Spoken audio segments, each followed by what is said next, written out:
Hi, everybody. I'm Tracey Larin, founder and CEO of Curiosity Knocks. And today we have a very, very special guest with us that I just had such a miracle in meeting. And I'm very honored to have this very special health therapist with us today.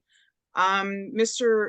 Devendra, sorry, didn't say your name Yeah, properly. that's okay. Yeah, specializes in PTSD and dissociative disorder. And to my audience and my clients, I'm very transparent in letting them know that because I've worked in protective services for 2 decades, I've had trauma myself and didn't really recover from it. And as a victim, went in right into a career where I'm rescuing humans and that type of thing. I've seen a lot of adversity in life, and I've dealt with thousands of cases where it's constant trauma and lots of negative aspects to my career. Over the years, I started to notice that I wasn't quite really feeling so well, and I started to have very strange symptoms and couldn't really put my finger on what was happening. I did go and get assessed and was diagnosed with everything under the moon, when I never had any emotional issues prior. And so basically, I did 5 years of therapy to find out that none of the labels that were put on me were real. So I eventually came to my own conclusion that, I don't need medication. I need to heal myself. And what I did was I identified with a lot of symptoms of PTSD, which is what you specialize in, post traumatic stress disorder. And I started realizing that no, I didn't have all of these different things diagnosed with. What I had was a very hurt heart and a very hurt soul, knowing that there's so much tragedy and evil in this world. And I was a prime number one witness to many, many cases. And when you deal with severe adversity 2 decades in a row, and you're a single mom with two little boys, it's very hard to give your children the leftover of you. So I unfortunately started to really become aggressive and started becoming irritable, couldn't figure out what was wrong, and took it out of my family. I've written a book explaining that, and I've also started writing an intervention and preventative workbook within my book to help people get out of their own trauma. For I put myself through my own course, and within 6 months, my whole life completely changed.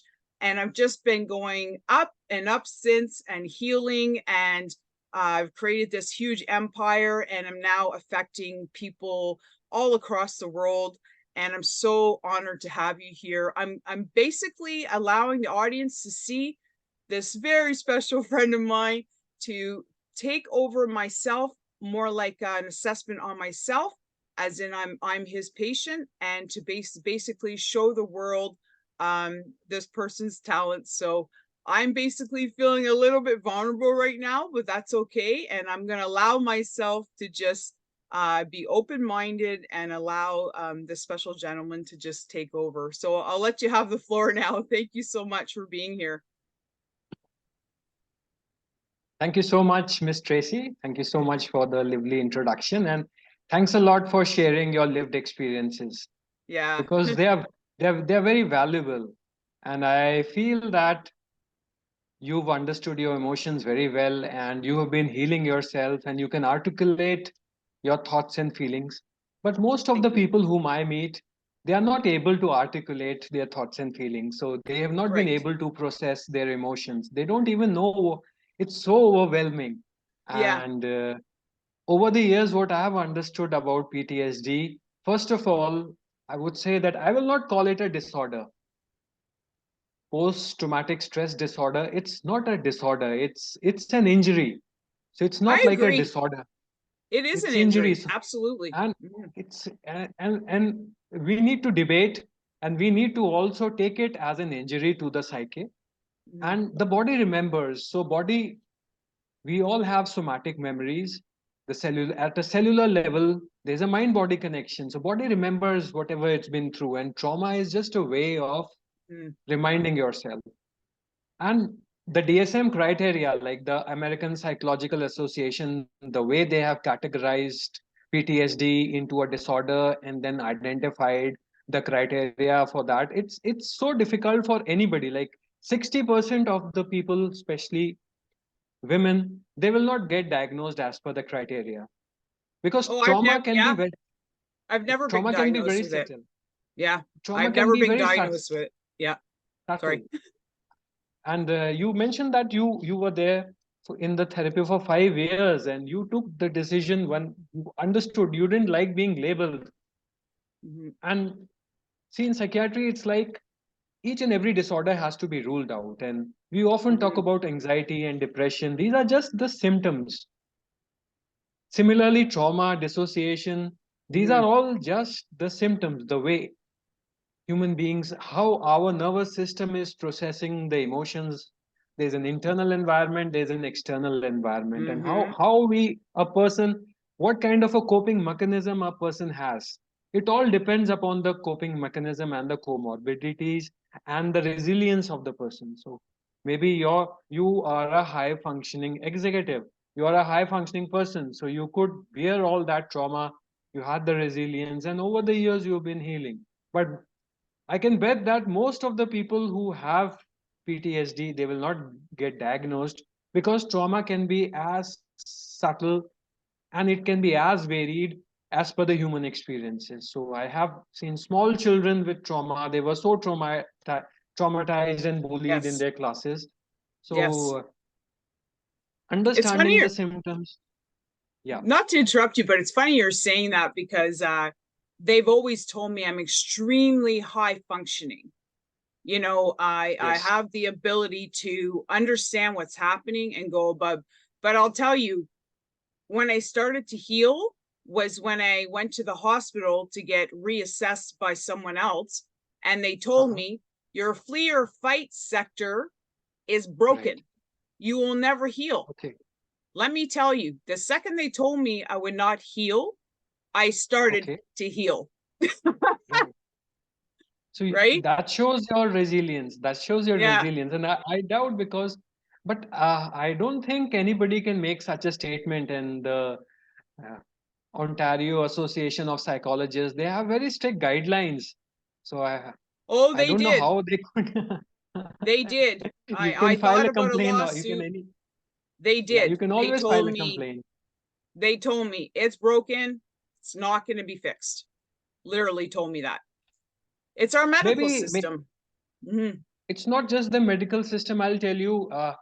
Earlier, what was happening was, like, most of the people were being provided with cognitive behavior therapy, That's what I CBT, had. 5 years. right? So Mm-hmm. 50% of the clients who are being given CBT, they don't improve, because it's a talk therapy. It's very old style. It's draconian. And in the words of so a great somatic therapist, no, Mm-hmm. CBT has never healed a person. So what is important is somatic therapy and connecting with Mm-hmm. your own body, connecting with yourself. And what I would be sharing today, how to connect with your own self, how to understand your nervous system, Mm-hmm. and how to come out of that overwhelming situation. And yeah, I want to briefly touch upon the assessment also. And Yeah, I was the reading that. So so he did a full assessment on me. It was pretty cool. I love so it. Yeah. it's checklist. It's a self-rating checklist, the Yes. PTSD, PSL, PCL-5 scale, and the dissociative experiences measure scale. And I just Mm-hmm. briefly wanted to tell you about that assessment, because Mm-hmm. the first scale, PCL-5, that has got 20 questions. And Yes. there is the first 5 questions, they focus on re-experiencing. So the re-experiencing symptoms, which can be flashbacks, nightmares, or even intrusive thoughts, the excessive thoughts which we have, or and the emotional reactivity, violent outburst, and those reactions. So the first 5 questions measure the re-experiencing part. Mm-hmm. The sixth and seventh questions are very important. That measures avoidance. So avoidance again can be avoiding places, situations which remind you of that incident, or even it can be avoiding certain thoughts, avoiding certain feelings. Then the Yep. next couple of questions, from question number 8 till question number 14, Those are the negative alterations which we have. This is like having a persistent negative belief, like something bad is going to happen to me. It's a Yes. persistent negative belief, or a Yes. persistent negative emotion, Like you feel like or something's always coming for you. I had that for many years. You'll feel like something's always coming to get you. Hmm. right, and Hmm. at times feeling numb and disconnected. Yes. That's again a very weird sensation. So, Yes. Mm. and diminished interest in day-to-day activities, things which even not having and losing interest in your hobbies, and inability to even express your positive emotions, Yes.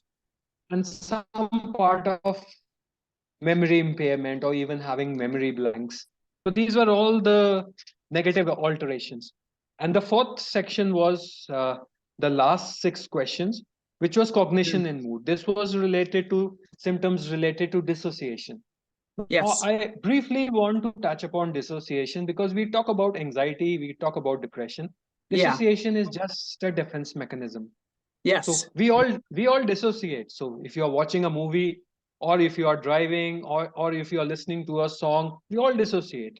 But sometimes we try to escape from traumatic memories or situations we try to Hmm. avoid, and this becomes a pathological pattern. And this is Yes. very, very common.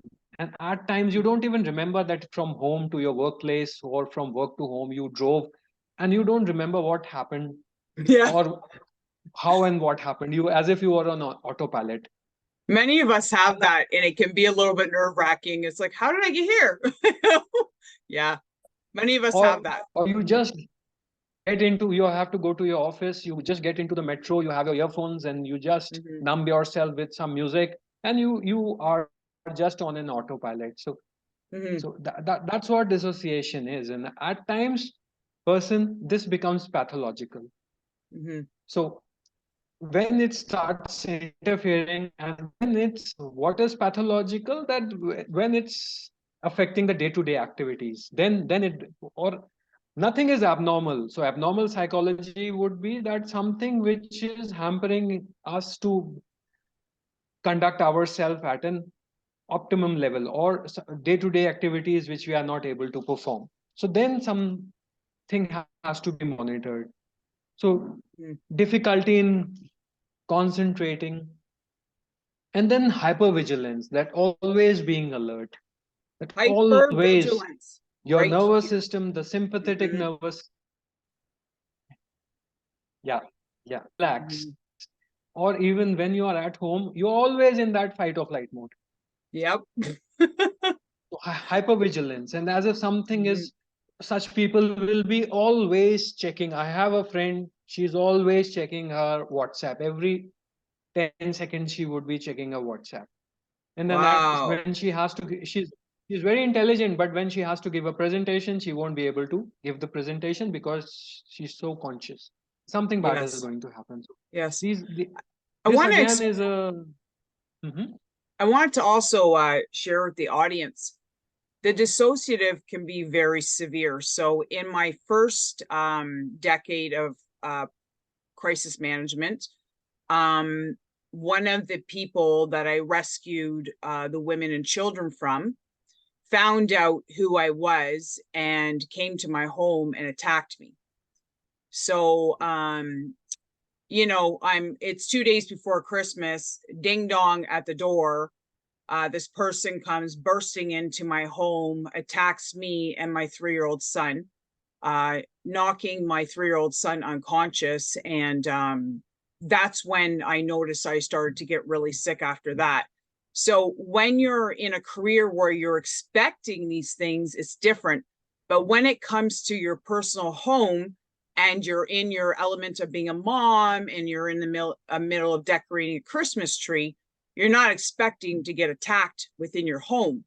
So what happened Right. with me with the dissociation is I literally floated out of my body and was watching the attack from above my body.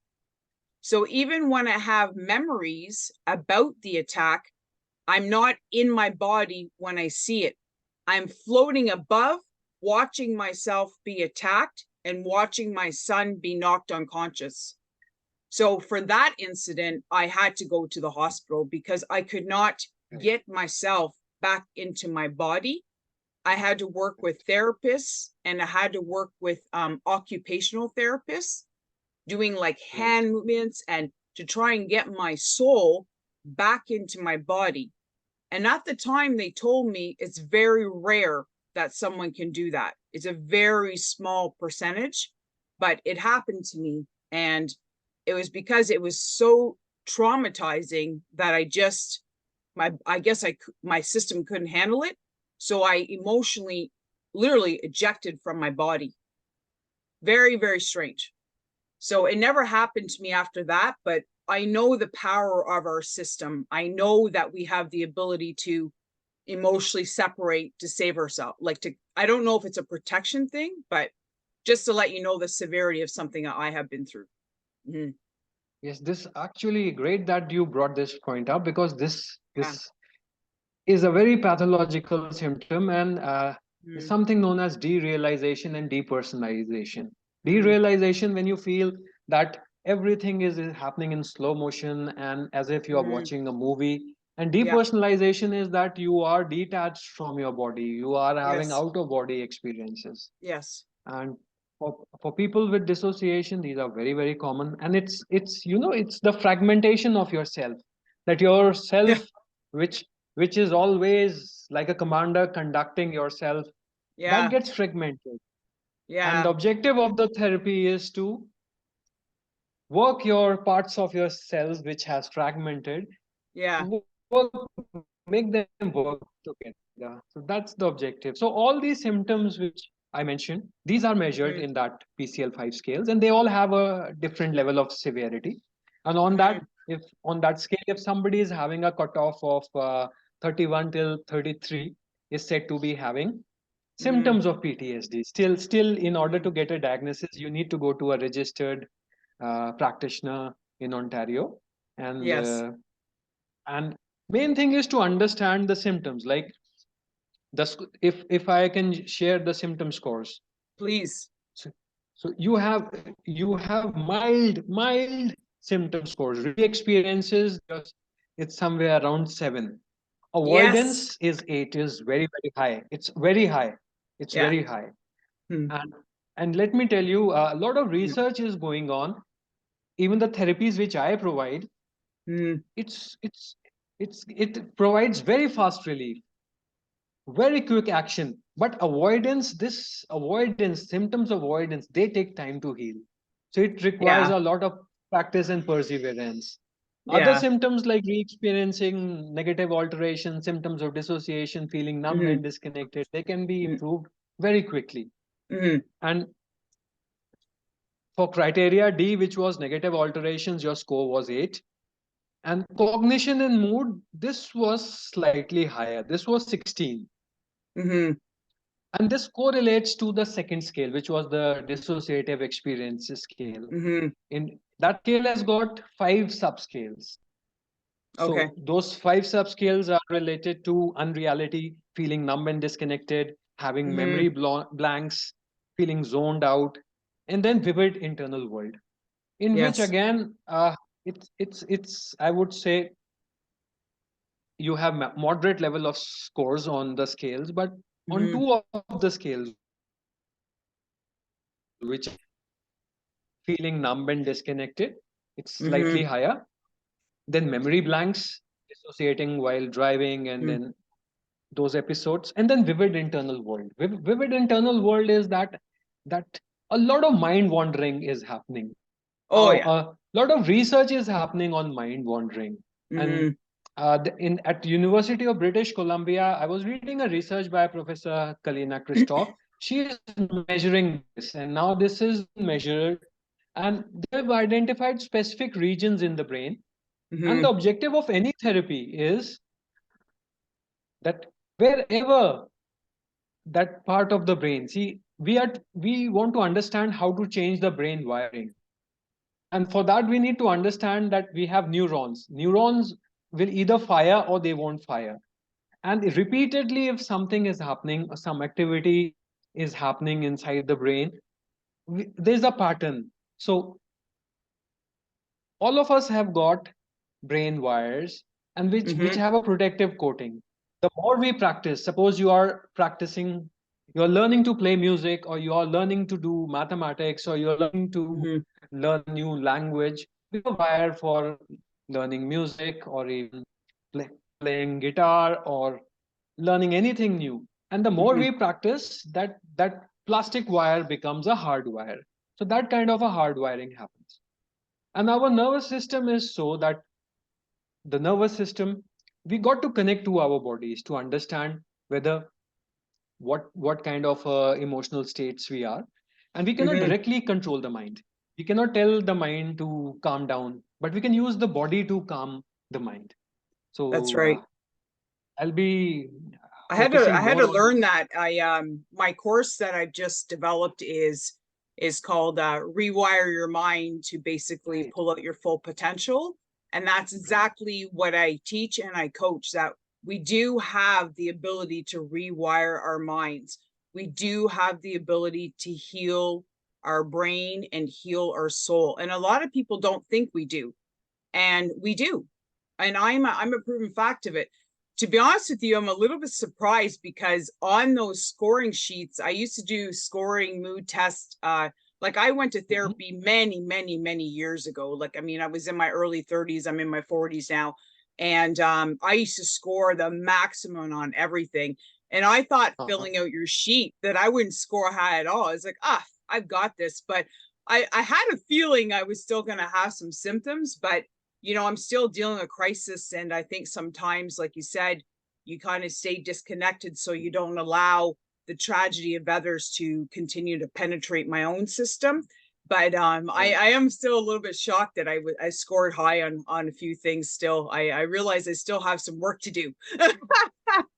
We all do, right? It's a lifelong venture, but yeah, for sure. I appreciate how transparent you're being. Yeah. So And coming to the third assessment, which was the house tree person, that yes, I'm going to test. show the picture. Yeah. So I have some questions also. Maybe you can, while showing, you can answer those yeah, questions. And so he so, asked me to draw a picture of a house, a tree, and a person. So this is what I drew. I don't know if you can see it.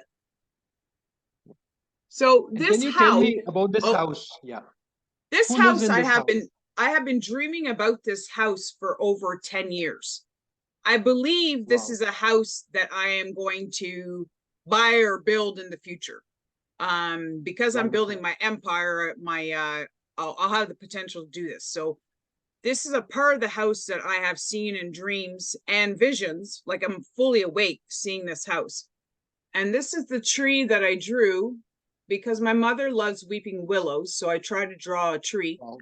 And this is me on my knees within the property praying. I'm very into God, and I'm basically praying before the tree, but I didn't know how to draw it backwards. So I'm basically praying to God before the tree for allowing my dreams of this house to come true.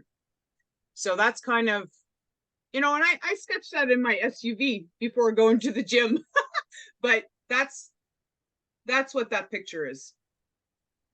And I believe the gate here is my system saying, okay, you've made it. You've gone beyond the gate and you've got your dream. So that's what I drew.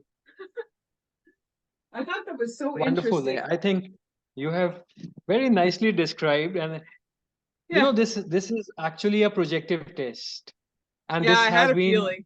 Yeah. and this has been this I usually, when I work with young children, because Yeah. they at times they cannot share their stories, but through the house tree person, they everything is projected. And it's Yeah. a very, and it works on adults also. Mm-hmm. So there are a couple of observations on your assessment. So Mm-hmm. first of all, this the house which you have drawn, this actually is a safe space. This is actually a nurturing space. As you mentioned, that this is the house of your dreams, and the structure, this also shows your ambition, Yeah. and it has got very strong lines. So the strong lines in the structure of the house, and the chimney. So it, as I mentioned, that this has been, thousands of people have actually done the house tree person test, and a Mhm, statistical analysis was done, the kind of replies which were documented. So mhm, people who had drawn the chimney and such strong lines, they were mhm, having a lot of inner tension and anxiety, and they were having a lot of ambition, lot mhm. of ambitious they were, and they had a this anxiety was revolving around a need to reinforce their boundaries. Yes. Wow. Yes. This is nuts. And I love it. Yeah. I'll come to and one more uh, observation which is related to boundaries, that you've got very strong boundaries. Like, Yes. you've drawn the stone boundaries. There's Mhm. a boundary outside the house, so, Yes. and there's some grass, there's something Mhm, growing just outside the boundary, and there's a very nice beautiful gate, there's a lamp. So mhm. that shows very, very tight boundaries, and the need for reinforcing your boundaries again and again. Maybe that is the reason of anxiety. This is something which you can always introspect. It's So, funny you're saying that because my family, especially my father, so he's retired National Defense, and he told me the uh-huh, other day, "You're the most anxious, stressful person I've ever met." And I said to him, "I'm not anxious and stressful. I have uh-huh, big dreams. I have big right, targets I want to hit more than the average human. The reason being is I'm a philanthropist. I feel I'm here to serve and protect other people. And I feel the more abundance I get, I give my money away. So I've been basically working with a team in Ghana in Africa for 17 years, building a wow, school, a house, a church. I'm working all over the world right now, trying to build communities in India, the Philippines, China, Japan, different places, trying to help communities build that are very impoverished. You have a lot of very highly intelligent people living without means. So I feel kind of my tension comes from feeling a sense of a call from God, a call of sense of purpose to continue to help the underdog. And as you know, in this world of 8 billion people, there's many, many underdogs. And I feel that I've been right, called to go to the fire for them. So I have a lot of people say to me, like, I don't understand why you want to do all this. Why don't you just, because I've been single for 4.5 years, just focusing on my company. And they're like, why don't you just find a guy and settle down? Why don't you just forget about your company and helping other people? You've helped so many people in 2 decades because that is my purpose. And I feel that God took authority over my life about 6 years ago. And I feel like I've been asked to do this. So that's why I continue, because at the end of the day, when I meet my maker, I like him to be happy with my mhm, works and efforts to lead people to enlightenment, to lead people to know that you can recover. You can't listen to people that tell you that you can't recover. Like this doctor that said to me, I would never heal. I never even knew that they were not supposed to say that. And when I think about it, that could have right, been a D- doctor, like someone who just barely graduated, and I never went and got another opinion. My right, opinion came from within myself saying, no, no, no, no, no, this person is not right. There's no way they can tell me I can't heal myself. I know I can heal myself, especially with the power of God.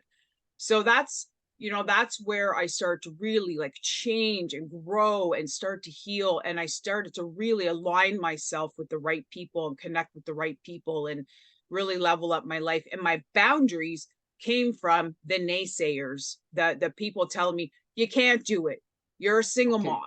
What are you doing? right. So that's when I start to become really like I shut everybody out and I pretty much am a lone wolf on my endeavors with my team. So you're pulling it all together for sure. Absolutely. Mm, And the best thing is that you know your purpose in yeah. life. I do. That's the most important thing, that, Mm. all of us need to answer a question, that who am I? Who am Yes. I at a soul level?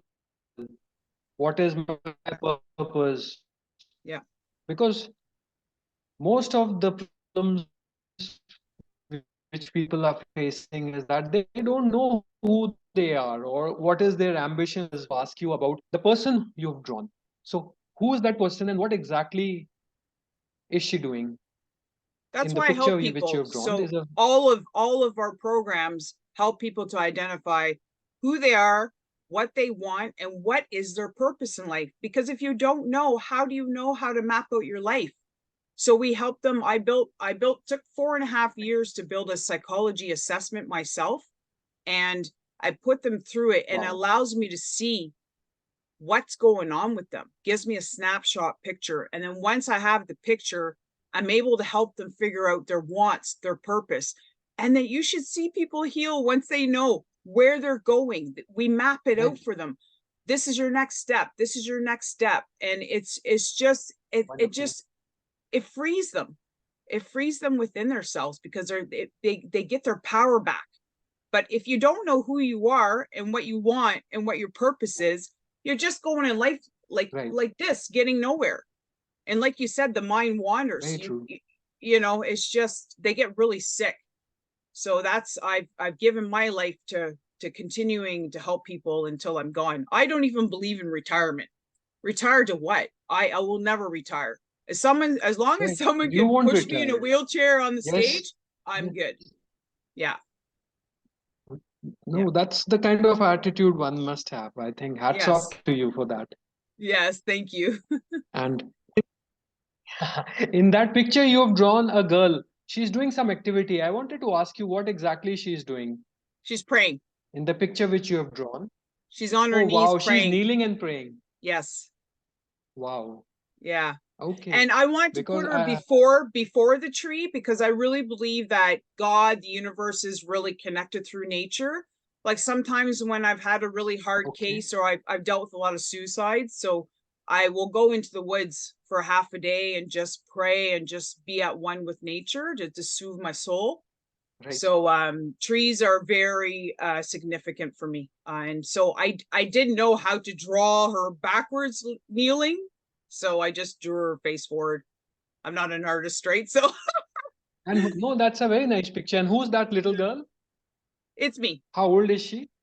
It's okay. Well, I I'll just tell you kind of something. drew her. It's Yeah, it's just I just kind of drew her cartoonish because like I'm not an artist, so I didn't really know how to draw myself. I just said, okay, I'll put some blonde hair and put me on my knees with my eyes no, closed.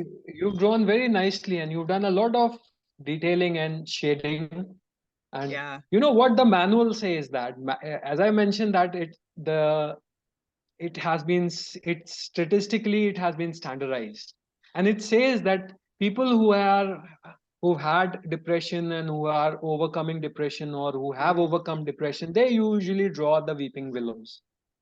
Really? And yes, so that's why I wanted to Wow. ask you that what kind of a tree is that? And the second thing, the most important thing in that picture is Wow. it signifies a regression to an ego state.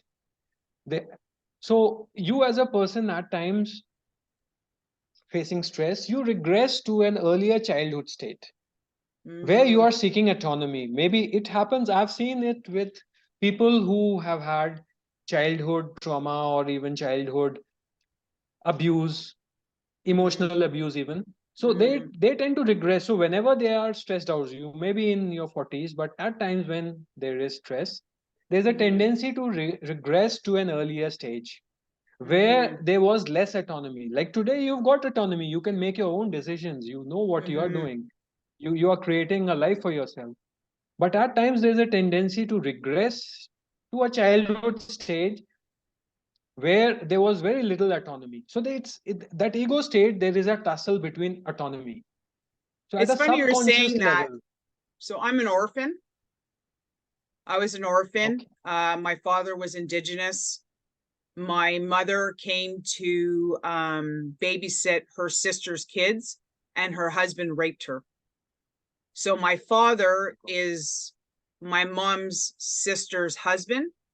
And my mom had schizophrenia, and she never had even been kissed. So she was raped and told she couldn't keep me.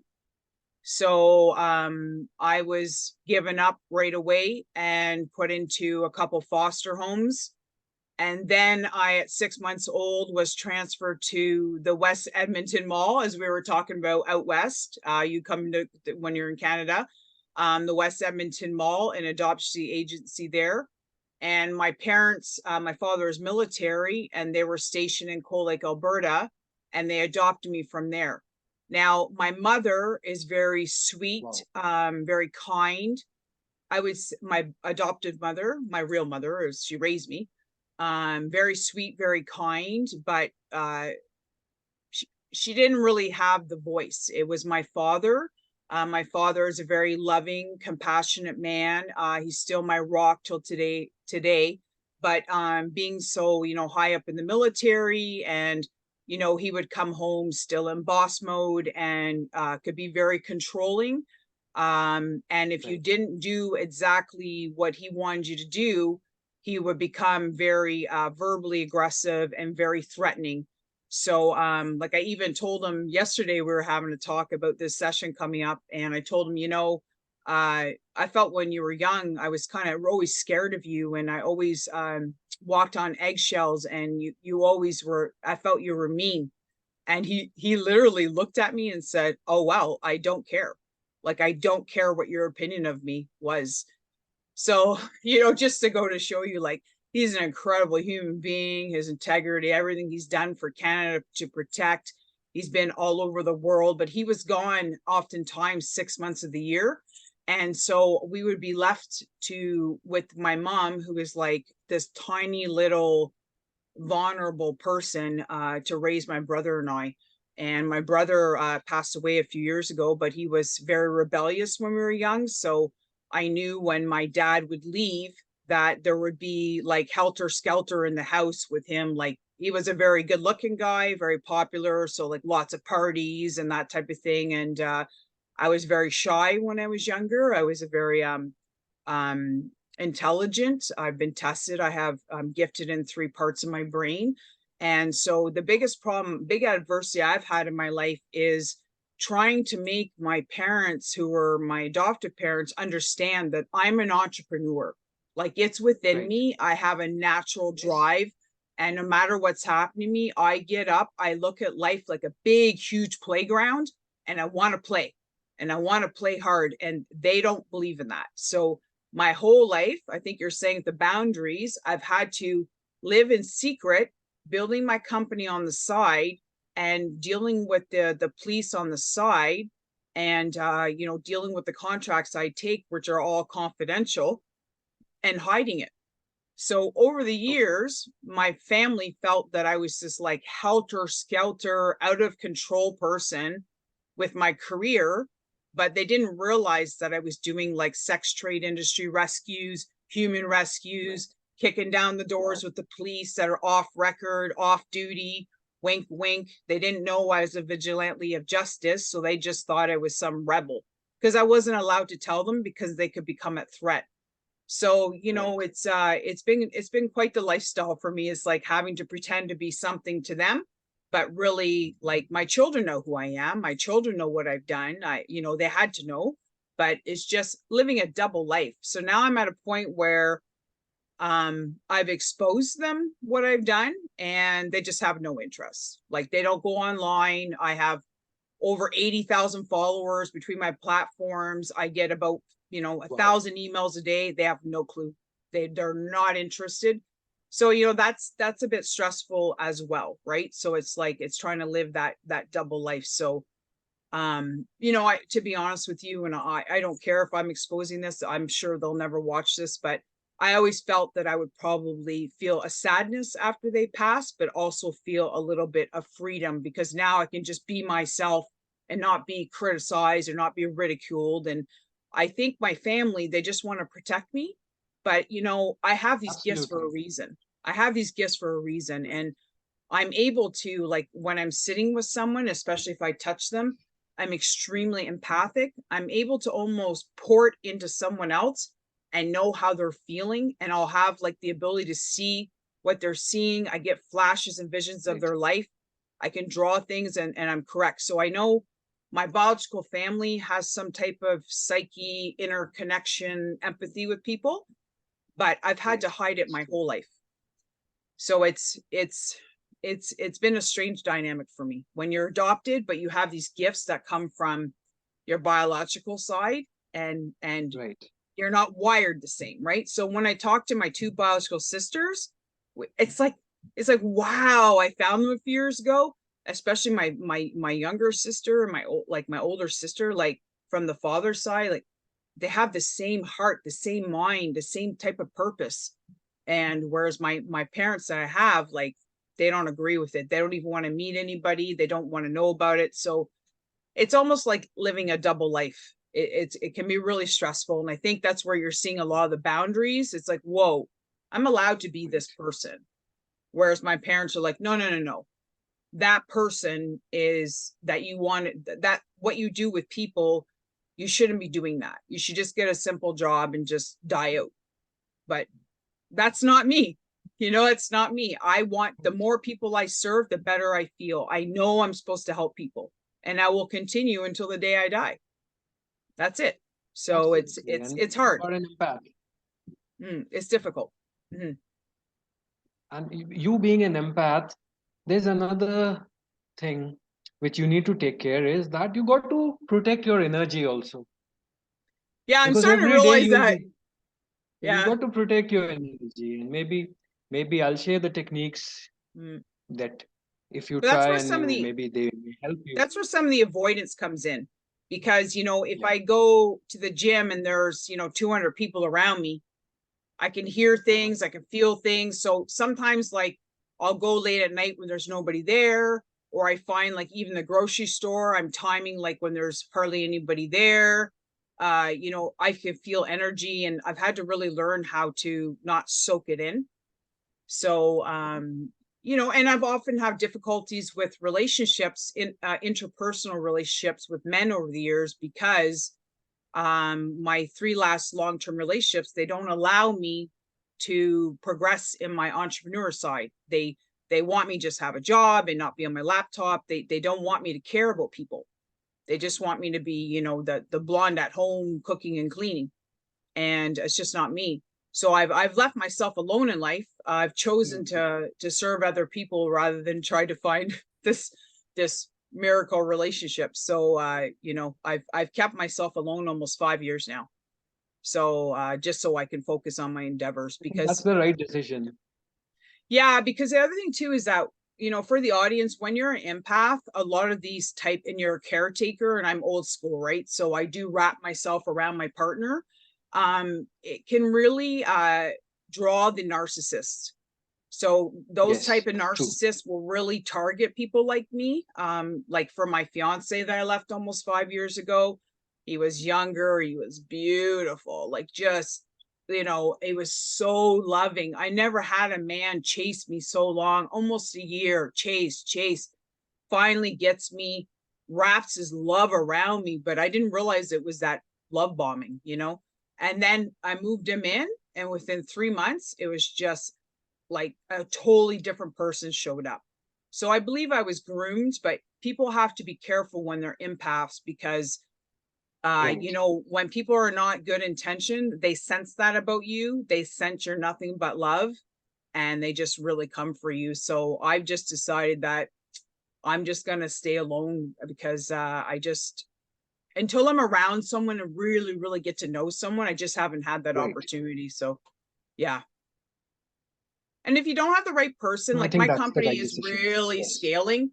So, like, if you don't have the right person, right? And I'm not taking that chance. I have children to think about. I have a whole village in Africa that we're feeding. Like, I can't put myself at risk because I want to have a partner. I mean, like, my bigger picture is like the thousands of people that I have to deal with, trying to help them. So I just, it is what it is, right? I mean, we all have our different purposes, and we're all chosen for different things. And that card just didn't line up for me. So, you know, but I'm happy though. And my family are on me like, oh, you gotta get a partner and settle down. Wow.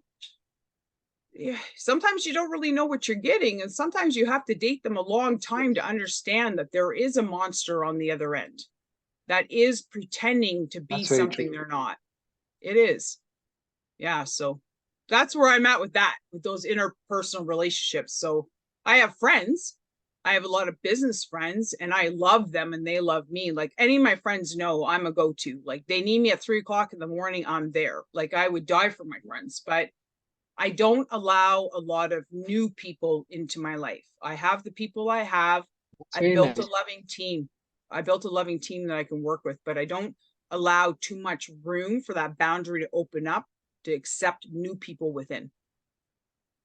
That's why I love the fact I bonded with you. Like the first time I spoke to you, I felt something about you.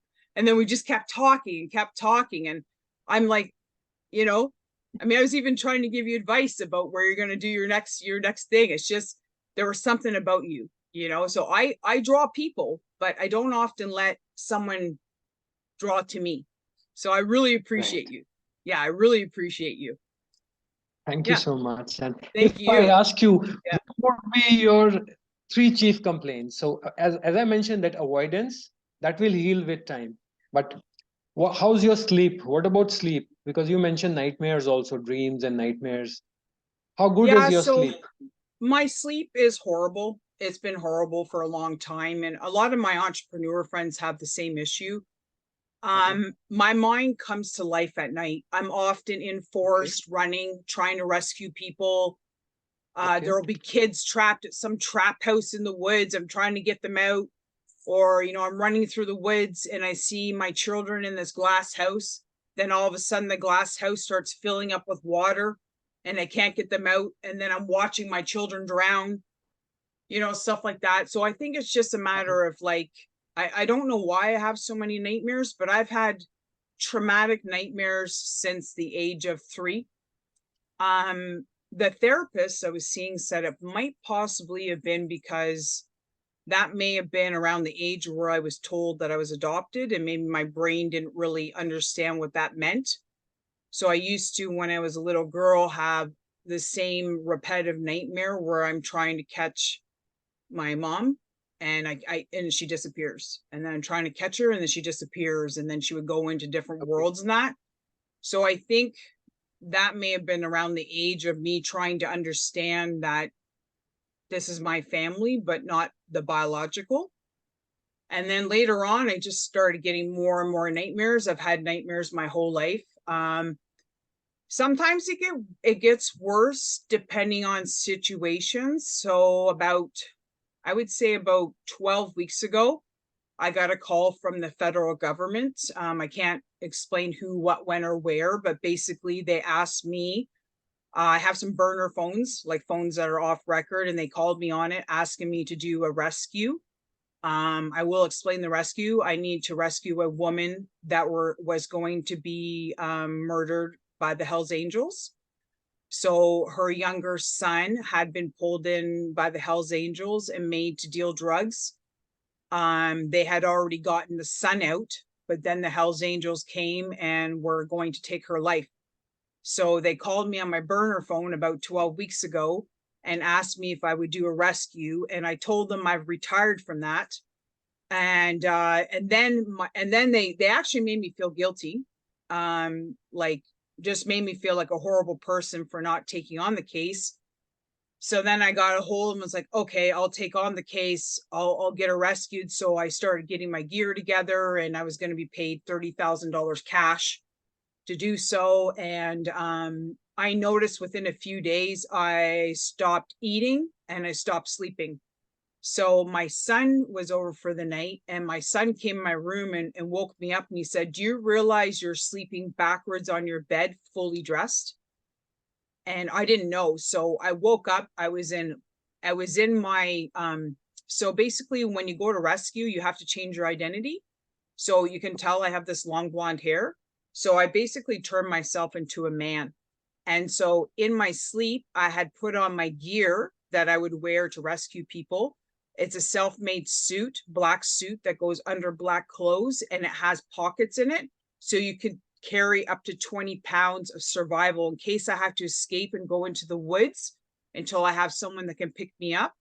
So I had this suit on that I would wear before I have it with me. And I had it over underneath black pants, a black hoodie, and I had my hair tied up, and I had my black, so I have these special spare pair of sneakers that don't have any tread at the bottom, so people can't trace my footsteps. And I was in those shoes ready to go. And I said, whoa, like I'm obviously re-triggered because I had been not doing any human rescues for 4.5 years.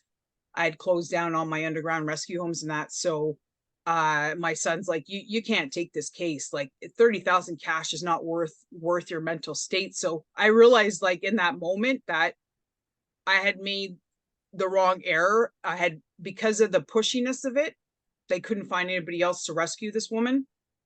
I had put my own health at risk, and it triggered my system. So like, here I am sleeping fully clothed, going into a rescue mission when they hadn't even called me to finalize anything. So my brain was already getting ready before it was even time. So I knew, like, okay, you can't do this. You cannot do this. So I had a meeting and I canceled it. And, they kind of made me feel bad, but then I realized, like, I have to listen to my own child who was like, you're done. Like, help people online, travel around the world doing, like, I'm going to be doing speaking globally, like help people that way online, coach behind the scene, the Zoom, go to groups and stuff. But he's like, no more of these rescues. Because the thing is that, I mean, Ottawa is a very, very small city. And it's very quick for these Hells Angels people to figure out who's doing what. So I'm literally, by rescuing someone else, I'm putting my own life at risk, my children's life at risk. I have a grandbaby, and my parents' life at risk. So, when those things happen, and I also went to another event of a very good friend of mine, Lisa Anna Palmer. She owns a company called Light Your Leadership. She is just the most incredible person in the world. And when you arrive here, I hope to introduce you to her. She's very, very special to me. And I went to one of her events, and one of the ladies from the federal government at the time there, they recognized me.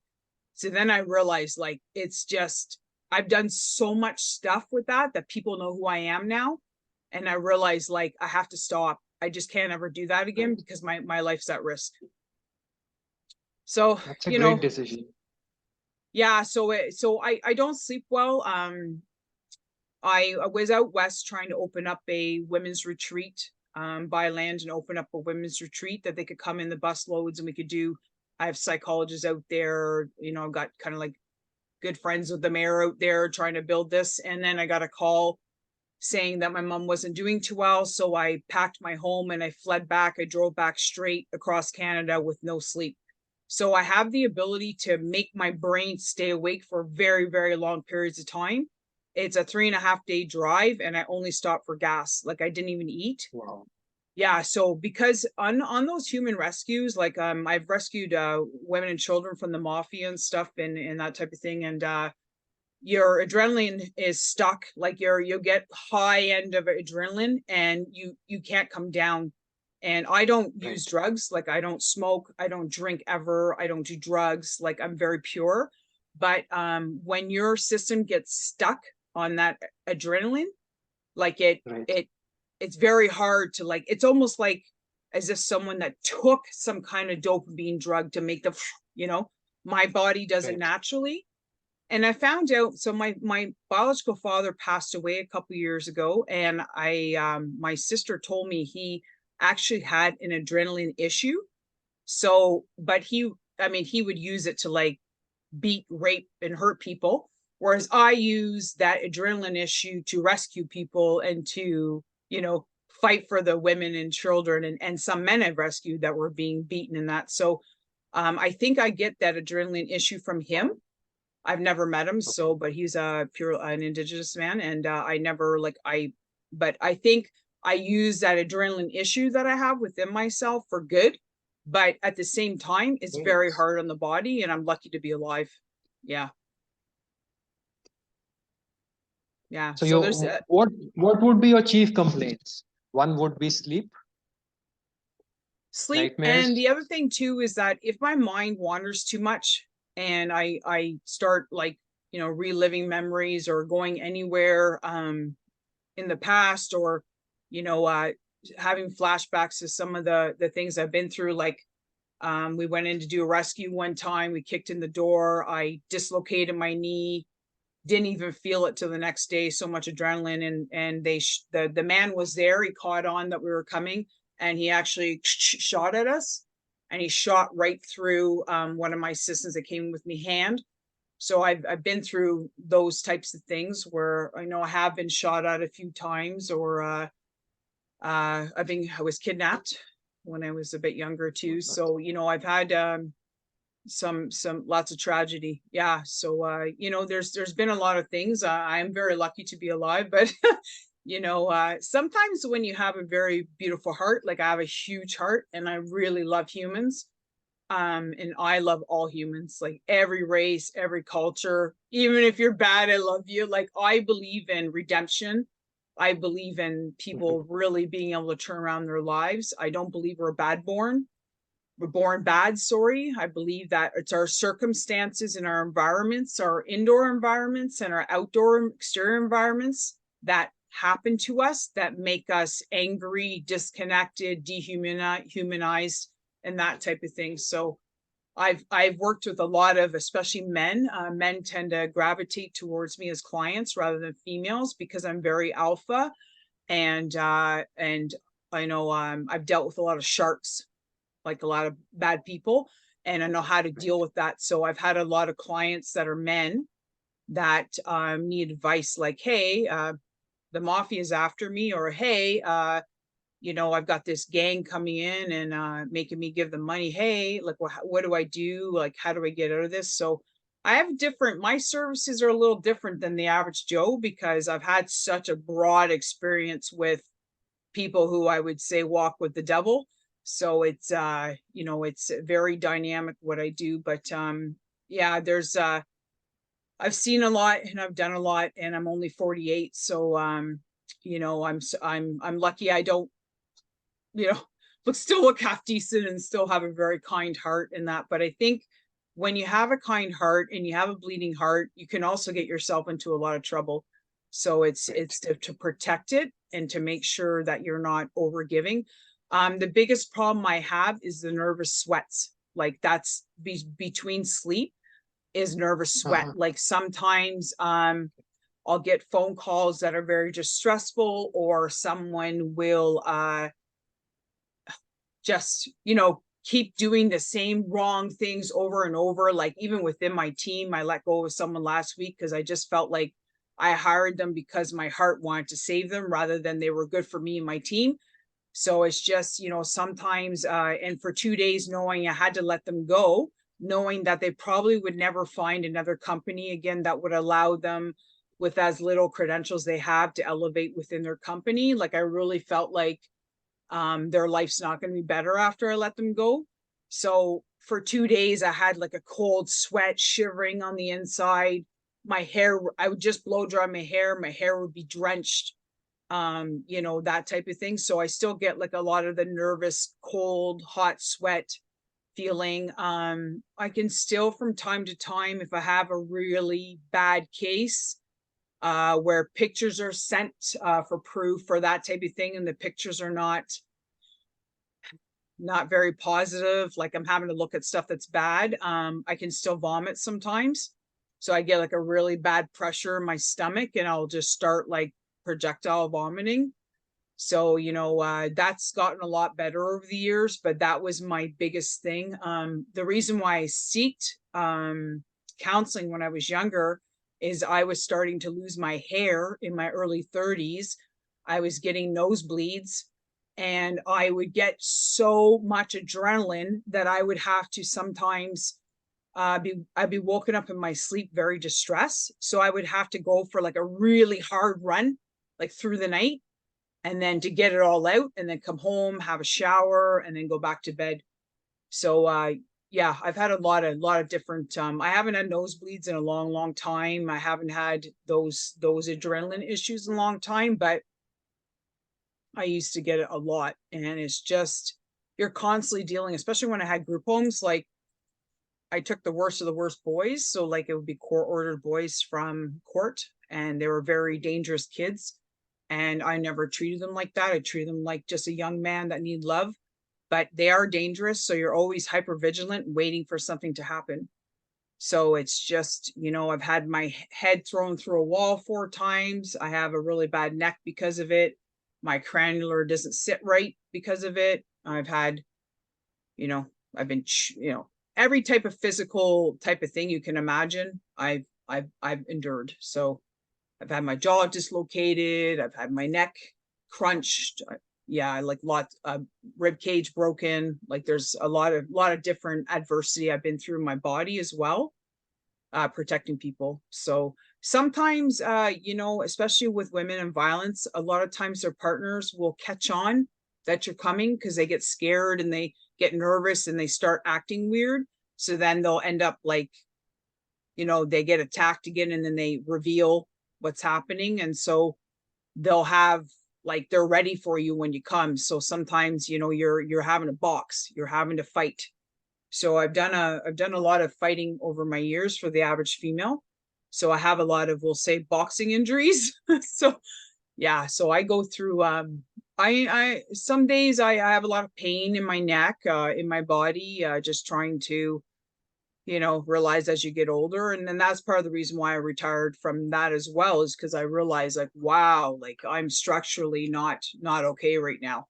Thank God from here down I'm really good, but my neck is pretty severe at this point. So, I have to be careful, right? I mean, one more strike the wrong place and I could be paralyzed for life. So, sometimes with my family, like, I understand they have a hard time, because it's like, you keep trying to help other people, but like, they don't want me to be sick. They don't want me to have any more injuries. They don't want me to have another bad relationship. They don't want me, they love me. I'm their kid, right? But for me, it's like, I wasn't put in this world to be someone's kid. If I was meant to do that, I wouldn't have been an orphan. So I'm put in this world to help people, and I know it. So, and some, my friends are very accepting, but new people are like, you're weird, you're strange. And I'm like, I don't care what you think about me. God asked me to do this, I'm doing it. I don't care. Have your opinion. Like me or don't like me. I don't care. I really don't care about people's opinion of me. Yeah. So I've been very fortunate though. On all my platforms, I've only had one guy say one bad comment towards me. I've been very blessed. People are very supportive of me online. Like, they see I'm a pure person. I've done the work, right? I have 2 decades of the work done. So they know I am the person that goes to the fire. I will help. So I don't freeze. I'm that person that goes in. So people trust me, but it's just, for me, it's all about your reputation, who you are. And that's part of the reason why I want to do this with you, is because I wanted the audience and my clients to know that, I am real, we are real, and that, everybody has circumstances, everybody.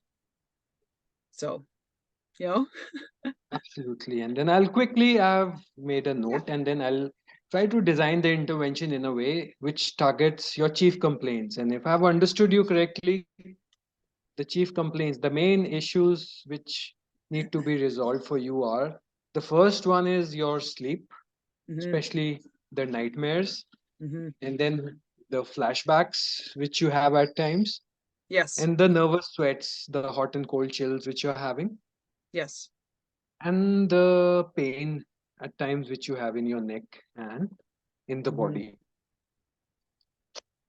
Like, to give you an Memory issues. example, a couple weeks ago I went to Costco.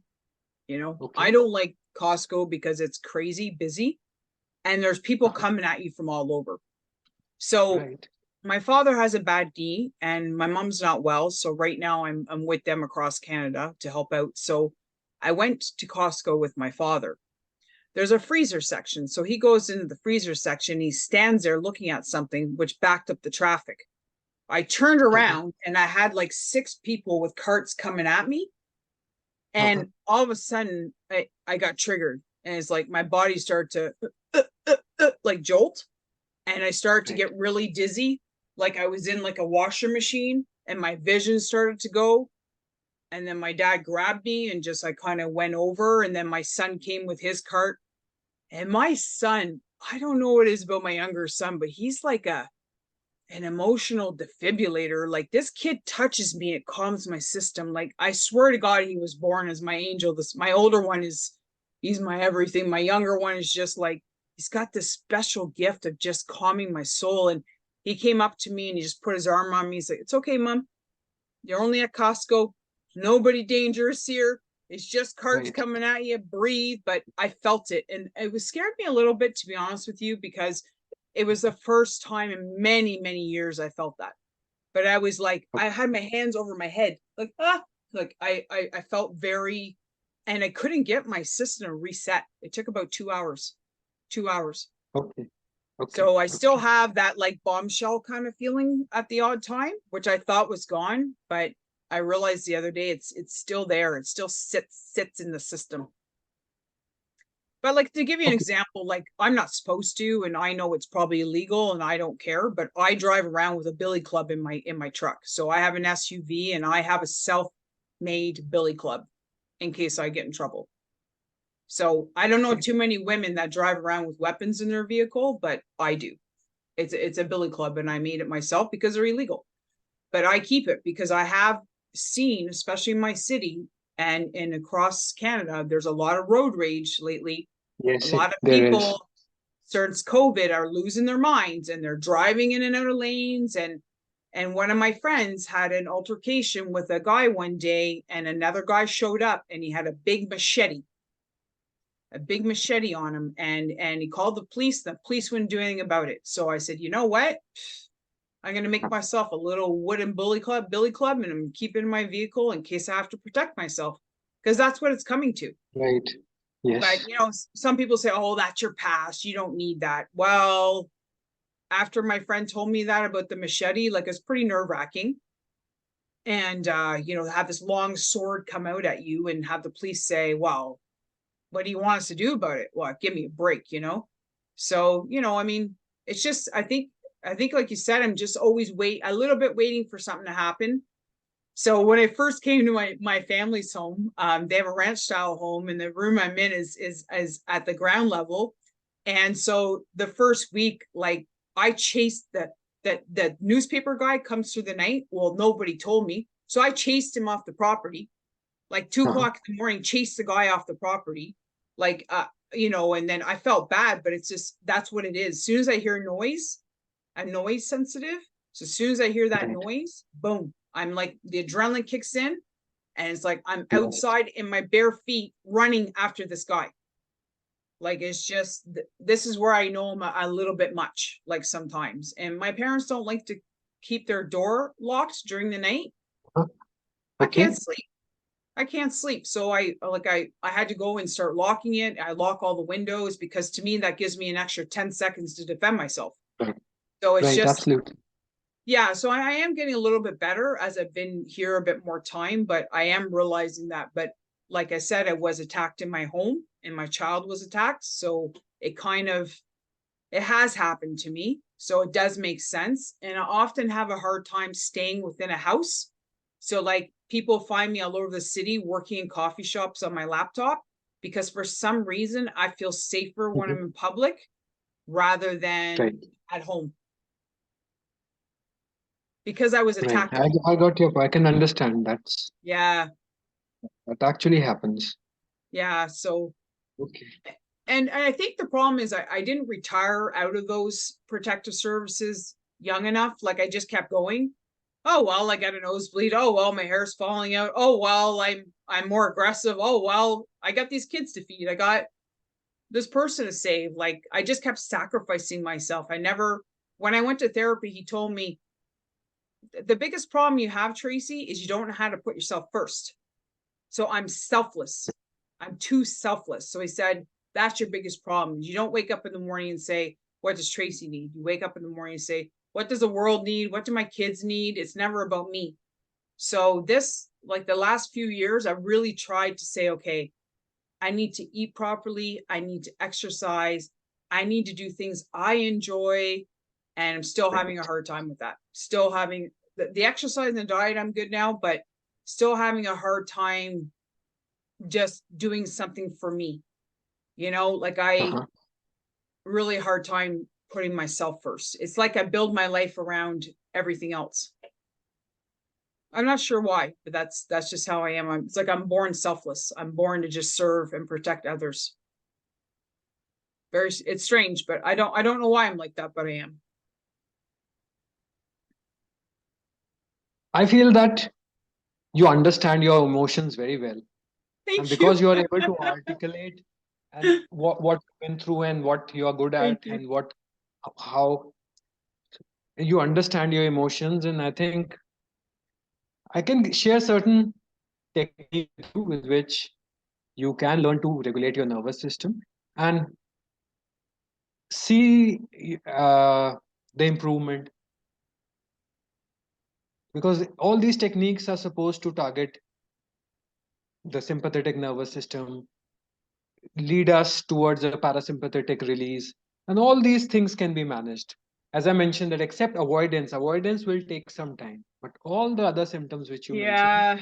The how the avoidance, I energy think, flows. is not knowing who's who and who's coming at me, because I've seen such evil humans in this world. Like the people I've dealt with, they're disgusting. Like I can't even explain to you. Like they're just animals. And so it's, sometimes when you're in a field where you're just dealing with thousands of negativity cases, and then you're trying to like look at humanity like it's good, you know? And even the news, like I haven't watched the news. I don't watch TV at all. I stopped watching TV many, many years ago, and I watch movies, Right. but even that I'm selective. But on TV, like the news, I can't watch the news because it's just negative, and I It find is. it's just traumatizing, the news. So I don't even bother anymore. Sorry, I'm just sitting down. I was standing.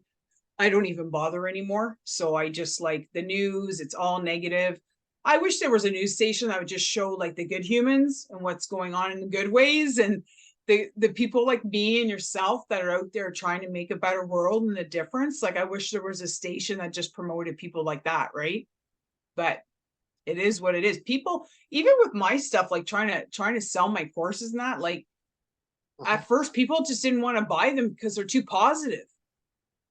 Like eh, all my posts, I'm positive, and people just they don't care. But if I post a negative one, Uh-huh. or I take a video of someone doing something that's weird, like I'd probably make millions of dollars in TikTok like that overnight, but I'm not built like that. I'm not going to film someone doing something ridiculous and then make money off that. I'm just not built like that. So I will continue to educate. I will continue to be positive, and I'll continue to get people to go towards enlightenment, because the biggest thing with life is that people don't understand. Once you go to the darkness, once you do bad things, once you're pulled into bad things, it's very hard to get out of that pit. That's why I deal with everything about being in a pit. Very hard to get out of that pit. And then once you're out of that pit, it's like you got new skin and a new mind, and you don't know how to fit into the world. So I always tell people, like, don't get into gangs. Don't get into alcohol and drugs. It's a port for something negative to port through you. Hmm. Do not hang out with bad people. Do not associate yourself with bad things.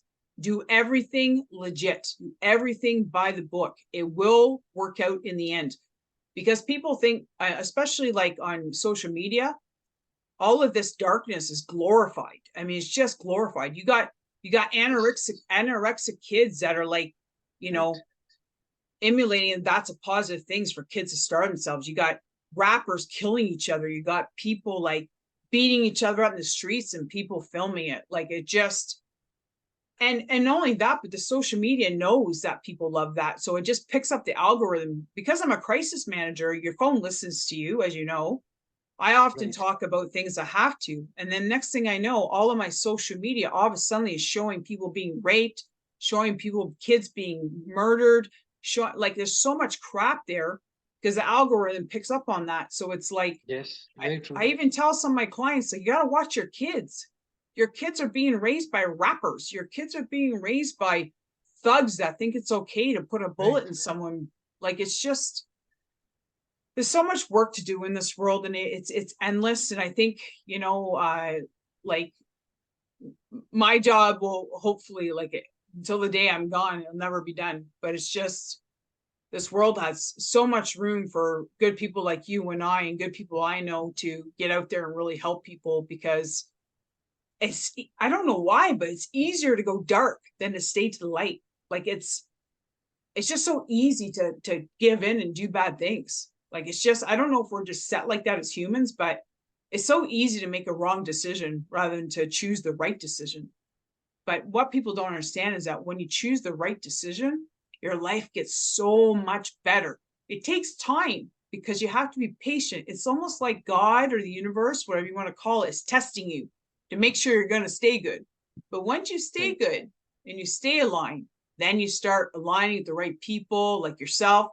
We met, like, you start drawing the right things to you, the right opportunities will open for you. My company is called Curiosity Knocks, Seek the Truth Within, because I'm really about that. We're magnets. All of our answers are within us. So, I really fight against people succumbing to the negativity and going into the darkness and going into their pit, because choosing good or evil is a choice. We have free will for a reason, right? We're given free will. But every time you choose darkness, it comes quick and fast. You get women and men fast, and drugs fast, and money fast. And then guess what? You end up in jail or dead. Was it worth it? So it's just, it's and sometimes it's frustrating because some people, they don't want help. They don't want to get better. They just want to stay in bed all day. They don't want to work. They don't want to contribute to society. They want to stay on welfare, whatever kind of funds will come to them. They don't want to go out and get life. And that, I find, is really hard, because there's a lot of beautiful people that gave someone else their power and allowed someone else to allow them to feel that way. Whereas I've really learned that you can't change such people. Yeah, You can't it's force them hard. to I still change. try sometimes, but it's hard. It's hard. There's so many. It's hard. But like, I've never been a welfare person as a single mom. I always worked. And you know what? I'm grateful that I had that drive, because my children, they are hardworking individuals. I have two boys, 27 and 21. They're incredible human beings. They don't do wrong in life. They're nice guys. And I just really, really respect the fact that I, showed them that. And they said, Mom, you may have had some PTSD. We're pretty sure you may have had some aggression, or you may have brought some of your situations home. Like, I had kids that killed themselves. Very hard to come home and put on a smile sometimes. And, and stuff like that. And, but my kids are like, we're so happy that we had someone to show us that you got to work. You got to go after it. It does not come knocking at your door. That's why I say curiosity knocks. When you're curious, you research, you get the information. We have a port that we can research on the phone now. We can get information. I don't know about you, but in my day, I had to go to the library. I had to go to the library. Now they can research and learn anything, anywhere. And so when you're curious, there's more opportunities that come to you, because you start learning, hey, going down into the pit is not the way. It's not the way. It really isn't. Absolutely. Yeah. It's very true. Yeah. And coming to the topic that rewiring your brain, as you mentioned, that everybody is now being influenced by drugs and all this culture which is being treated by the social media, and change this brain wiring. Now, I want to wish to explain one concept over here. There is one law of thermodynamics, second law of thermodynamics, which talks about entropy. And entropy is the disorder of the system.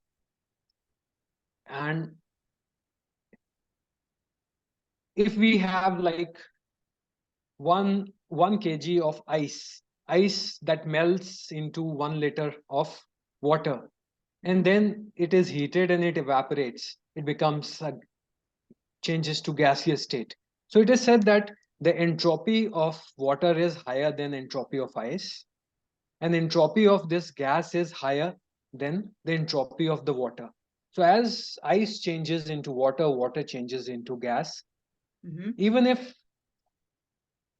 the mass stays the same, the entropy is increasing. Now, this second law of thermodynamics is not just a chemical law, it is also applicable to human beings, because entropy of the earth is increasing due to all the reasons like petroleum products being burned, trees being cut. The entropy is increasing, and one day what will happen is that everything will get destroyed. And it's up to the man to realize that even we've got cells, we've got water in our body, we've got cells, we've got neurons. Now the entropy is rising, and human beings, they may be having a very high intellect. The left brain is about intellect, the right brain is all about being in the present moment. It's the higher self, and it's a higher mental state, whereas the left brain is all about having an intellect, having a logic, going being logical, being reasonable. And the society is behaving in a manner that everybody is behaving in a manner that they are having the right part of the brain is damaged. Everybody thinks that they have an intellect, they know everything. And what Buddha has also said, that the first stage, like there are 10 doors towards enlightenment. The first door is when we are able to, there are two types of affliction. One is the affliction of intellect, the second one is the affliction of emotion. So we have to, the moment we are able to take care of the left brain and the right brain, and how, what Buddha has proposed, like the neuroscience of Buddha's brain has been understood by the scientists today. And they say that we got to access our right brain. The moment you access your right brain, the entropy is reduced. Like, mercury is the only element which is liquid at room temperature. And the entropy of mercury is the lowest amongst all the elements due to this reason only. So we human beings, we need to understand what entropy is, and all the symptoms which you mentioned, that all can be controlled just by lowering down the entropy. So I'll just share certain techniques.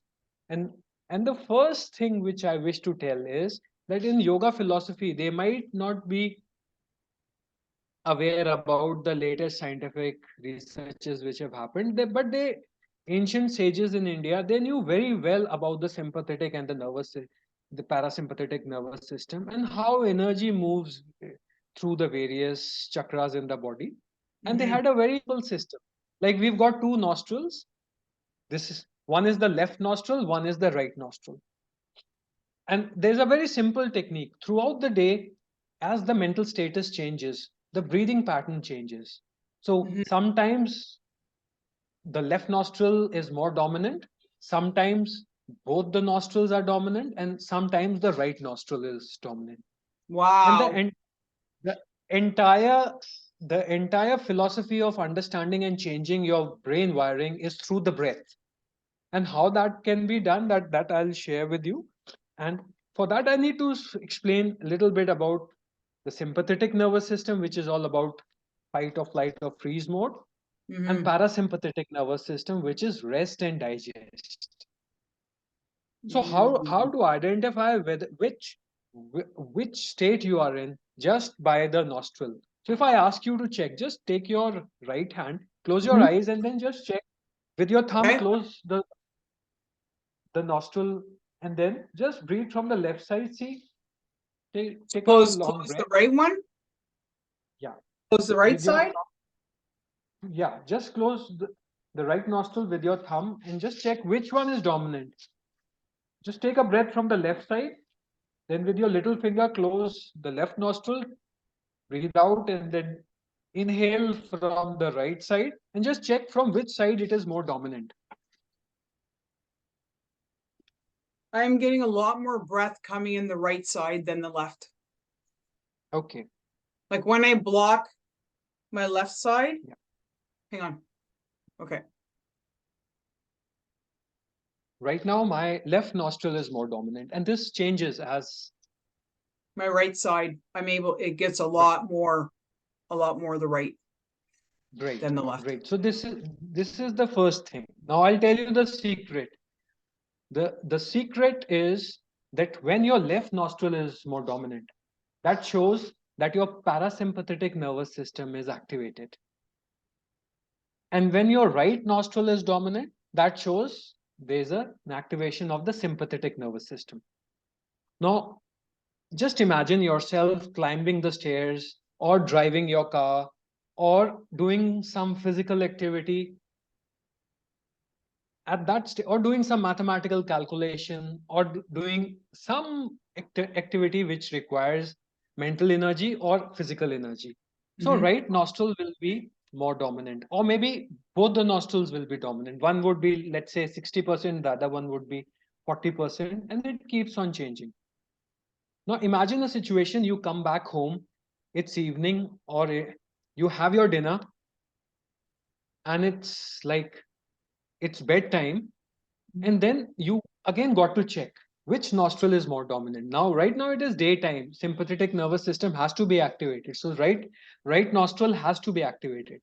But Okay. we will do certain breathing techniques, and after the session, then I'll ask you once again to check. Okay. And then if the left nostril is open, if it is more dominant, that shows that you are at peace, the body is in a state of rest and digest, and you'll feel sleepy. So Okay. throughout the day, you got to take small breaks. You got to connect with your body and understand which nostril is dominant. Okay. And you just got to ground yourself by doing a simple breathing technique or even deep breathing so as to open the left nostril. And if you go to Okay. bed while your right nostril is dominant, you will have nightmares and you will have a disturbed sleep. And usually we don't remember, once we go to the bed, we don't remember how long we take to fall asleep, maybe 20-30 minutes. And even if we wake up, we Takes again me go on back to sleep. average 2 hours.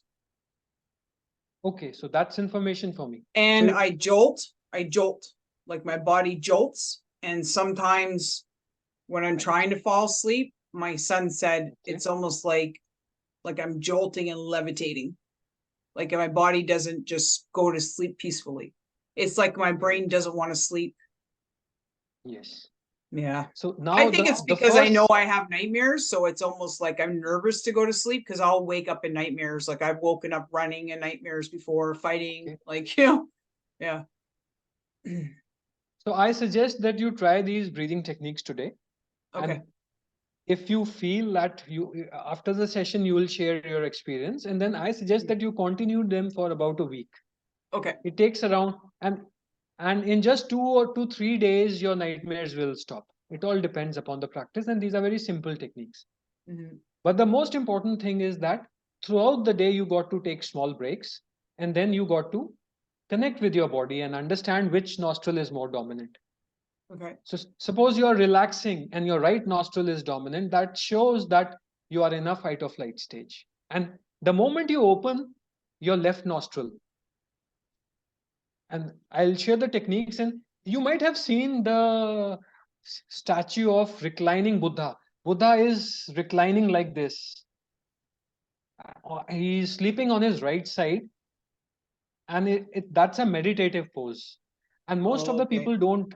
So there's a reclining, it's a reclining position, in he's lying down, and he has his hand like this. Mhm. And that's actually a stage of meditation he is into.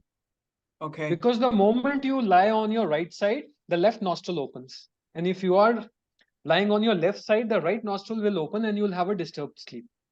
You know what's So, strange is you just solved something for me. uh-huh, If I sleep on my right side, I start to sleep more peacefully. When I turn to my left side, I feel uh-huh, nauseous.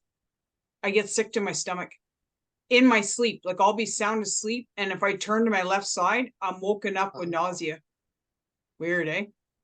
Mm. It's almost like my This is, system knows it's supposed to sleep on the right yes, side. When I go to my left, I don't feel right. It does something to me. we don't remember. Throughout the night, we keep on changing the sides.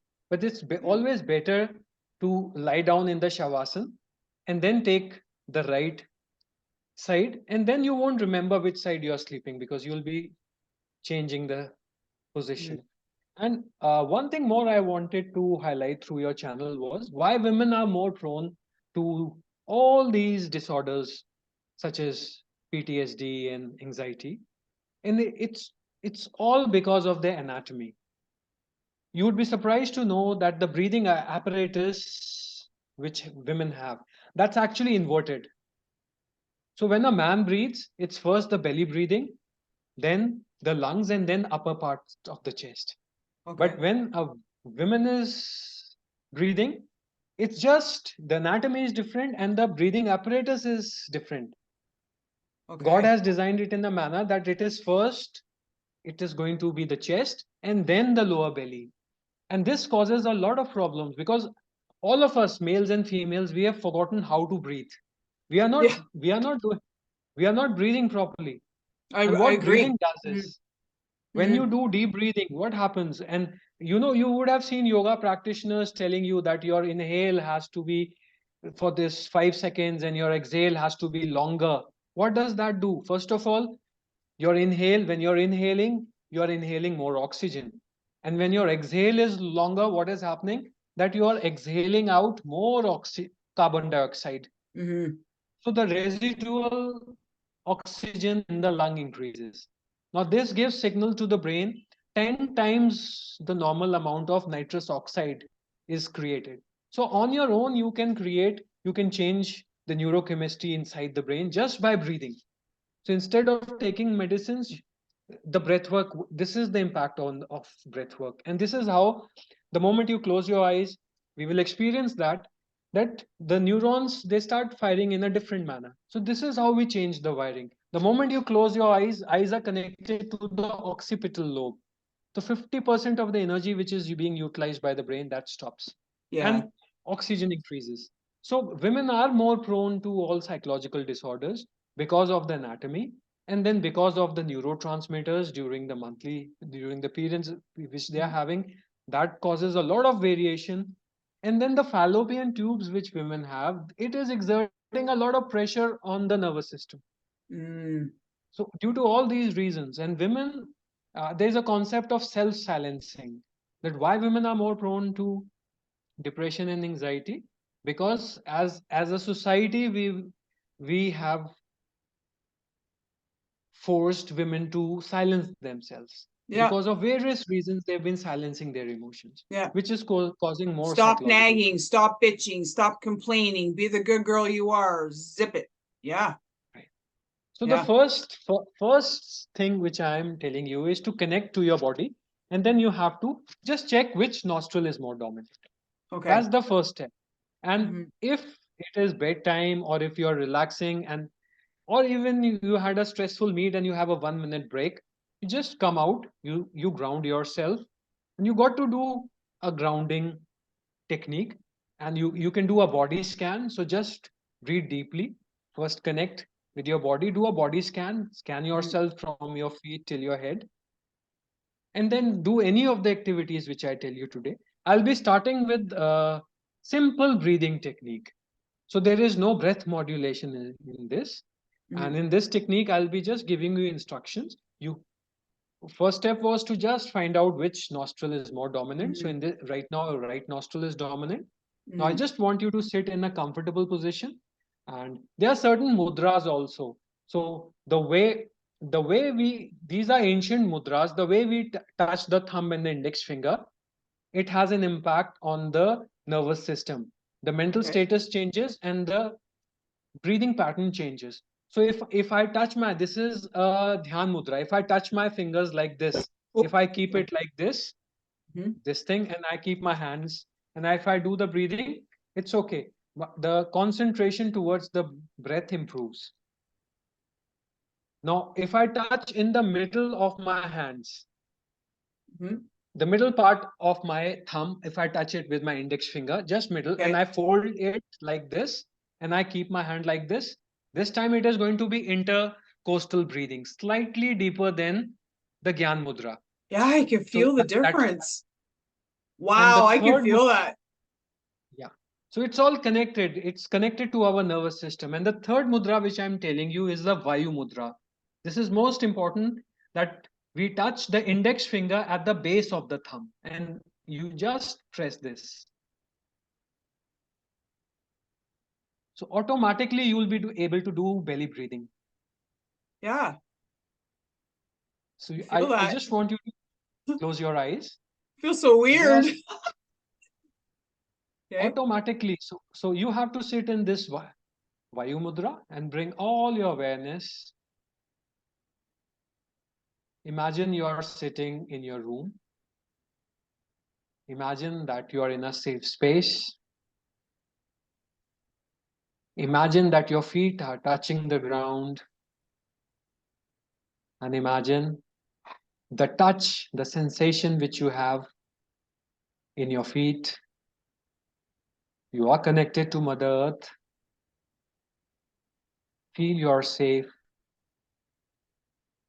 And bring all your awareness on your breath.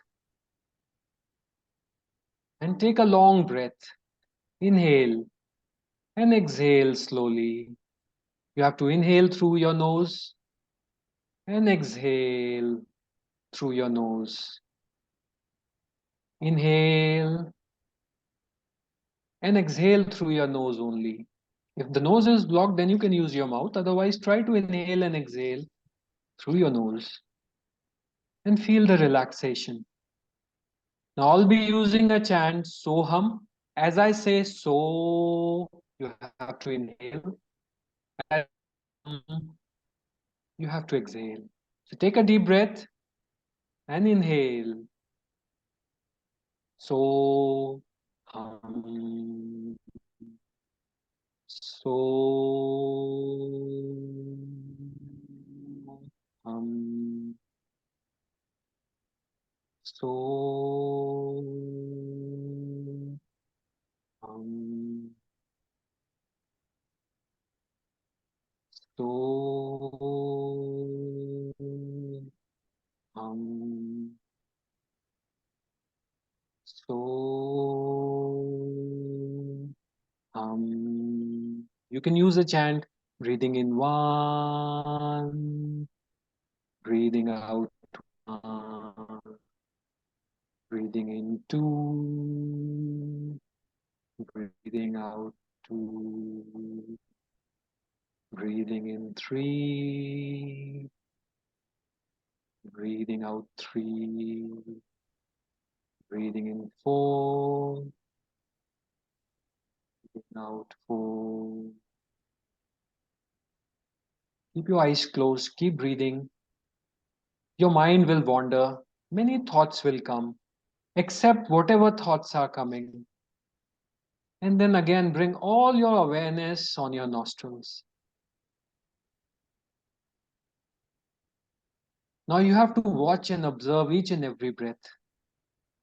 Feel the sensation. Try to see with your closed eyes when you're inhaling, where does the air touch inside your nostrils? And as you exhale, what is the sensation over your upper lips?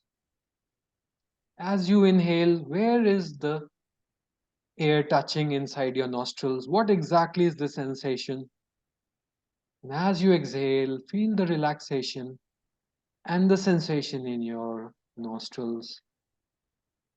Keep breathing deeply. You have to count 1 to 9 again and again. And it's okay if you are having any thoughts, just accept any thoughts which are coming and bring all your awareness, take your awareness back to your nostrils. Start counting again. Like a watchman, you have to watch and observe and count each and every breath. Don't let a single breath be missed. You have to count this each and every breath Your mind will wander, your attention will wander away. Keep bringing back your awareness on your nostrils. And then you can again start counting from 1. And just let go. You've been holding on to a lot of emotions. Just let go. Whatever is not yours, feel all the negativity leaving your body as you exhale. And just let go.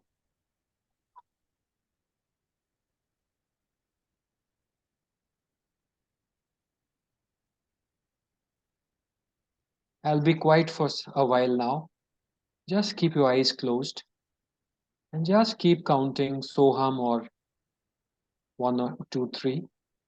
As your mind wanders, keep bringing your awareness back to your nostrils.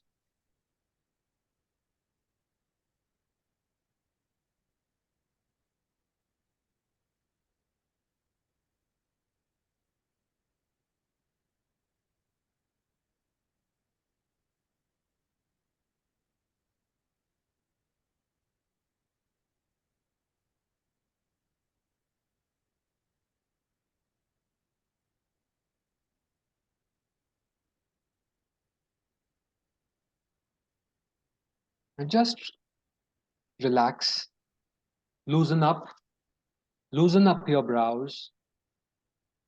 Just smile a bit, loosen up your cheeks. Feel the relaxation in your cheeks, in your teeth, in your forehead. And as you breathe in and breathe out, let go.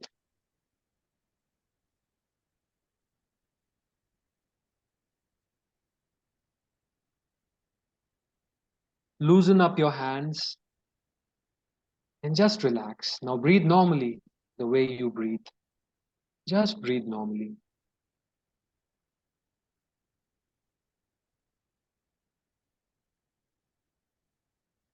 You can rub your hands together and just place your palms on your face and slowly open your eyes in your palms, palm of your hand.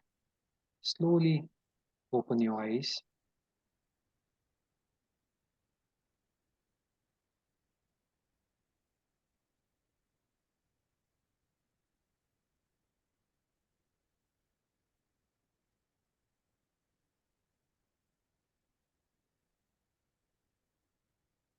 Just relax.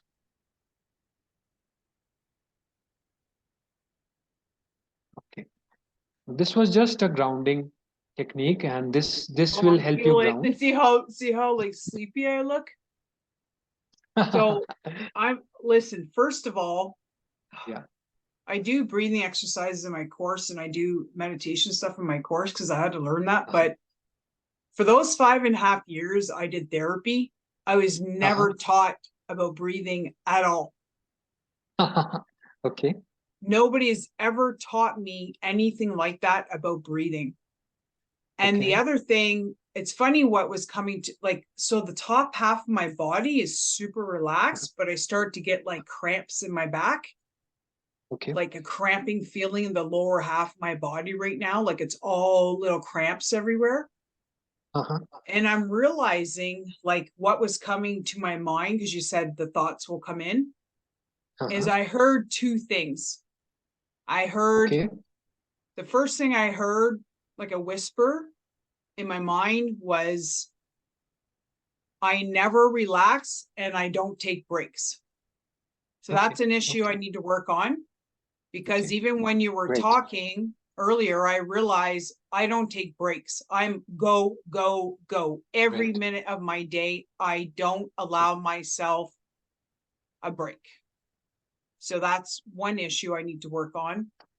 The second thing that really floated into my mind is that I carry within myself the trauma of my biological mother and That's true. the trauma of all the people I've dealt with over the years. It's like what came to my mind is I still have their trauma latched to my body.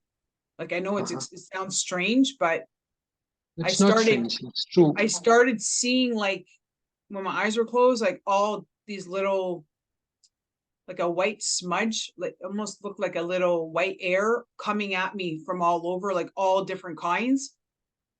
And then I heard, you're carrying all their trauma, and you're carrying the trauma of your mother. Like when I got my adoptive papers, the paper said that I had bruising all over my stomach when I was born. And I found out through my sister that my biological mother tried to strangle her when she was 3 weeks old. So after speaking with my baby sister, I realized that I have a feeling when she was told that she couldn't keep me, that she tried to rid me by beating her stomach. I have a feeling that she tried to end the pregnancy that way because I was born with stomach bleeding and bruising all in my stomach. And I've always had problems with my stomach growing up. And even to today, I'm very sensitive. So what came to me, and it's never come to me before, I've never felt that. What came to me is I heard a whisper say, you carry her trauma, and you carry the trauma of all the thousands of people that you've helped over the years. That's true. And the good thing is that you can release that trauma also. And we'll do Yeah, I felt like something, you know what, and when I was doing the breathing, and then after I seen those little like white shadowy things, I said to myself, I just want to take a nap. Like I just want to like curl up in a ball and take a nap. And I don't enjoy sleep, so maybe that's a good sign. But yeah, wow, I feel it still in my body. I feel that. Wow, everybody has a different experience, but some may even feel like crying. So this also induces catharsis, that you feel like crying, and it's okay. At the end of the session, everybody feels good. But every person's experience is unique. And as I mentioned, that I feel like I all took the like, breathing, like gravel or something, like if someone takes something to make them sleepy. That's how I feel. I feel yes, like, and yeah. this is just the beginning. This is just the beginning, and then when you do this before the bedtime, it will Yeah. induce sleep, and we will just check.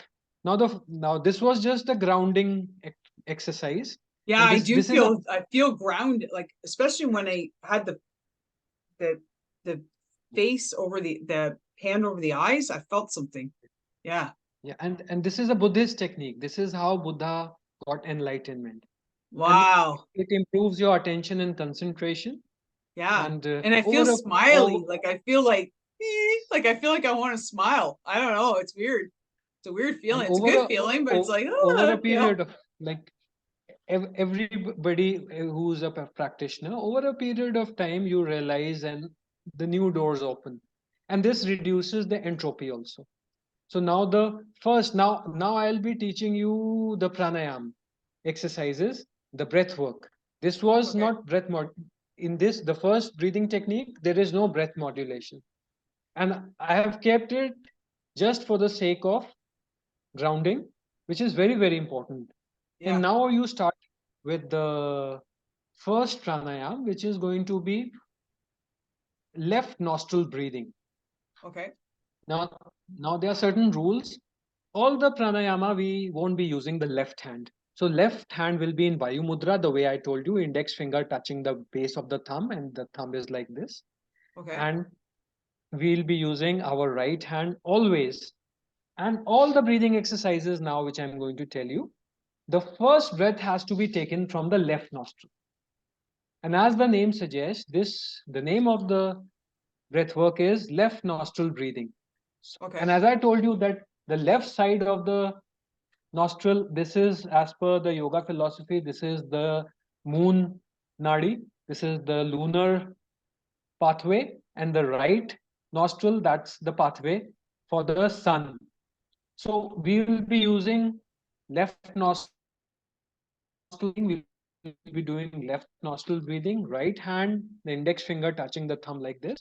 And I'll just Okay. first So I gotta take demonstrate, and my then you can do right this. hand and So your left hand will be at rest. You won't be using your left hand. This okay. so your left hand is at rest in Vayu Mudra, Okay. and And the I'll right be hand I put using back in. Yeah. Okay. So, and right hand, I'll be just using my thumb and the little finger. So okay. I'll be using the thumb to close my nostril, right nostril, and I'll just take a long breath from my left nostril. Then close the left nostril with little finger and exhale from the right nostril. Then again inhale from the left nostril, close the left nostril, and then exhale from the right nostril. So now you can try so this. I do that. I'm confused about, so I do that with my right hand and my left hand. I'm supposed to put in that position of that. Right. It's left hand is in Vayu Mudra and right hand you'll be using. Okay. So left hand is at rest. And the right hand, with the thumb, you'll close the right nostril. Okay. And you will breathe with the left nostril. So deep breath. Close the nostril with little finger. And now open the right nostril and exhale from the right nostril. So this is how you do all the breathing. All your breaths have to be from the left. Inhale from left, exhale from right. Then again, inhale from left and exhale from the right, keeping your eyes closed. So throughout, your eyes have to be closed for better results. And just relax. If you're breathing in, inhaling in let's say 5 seconds, your exhale has to be longer. So try to exhale very slowly in 7 or 8 seconds. And feel the relaxation. You have to take around 9 to 14 such breaths.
And just relax after that.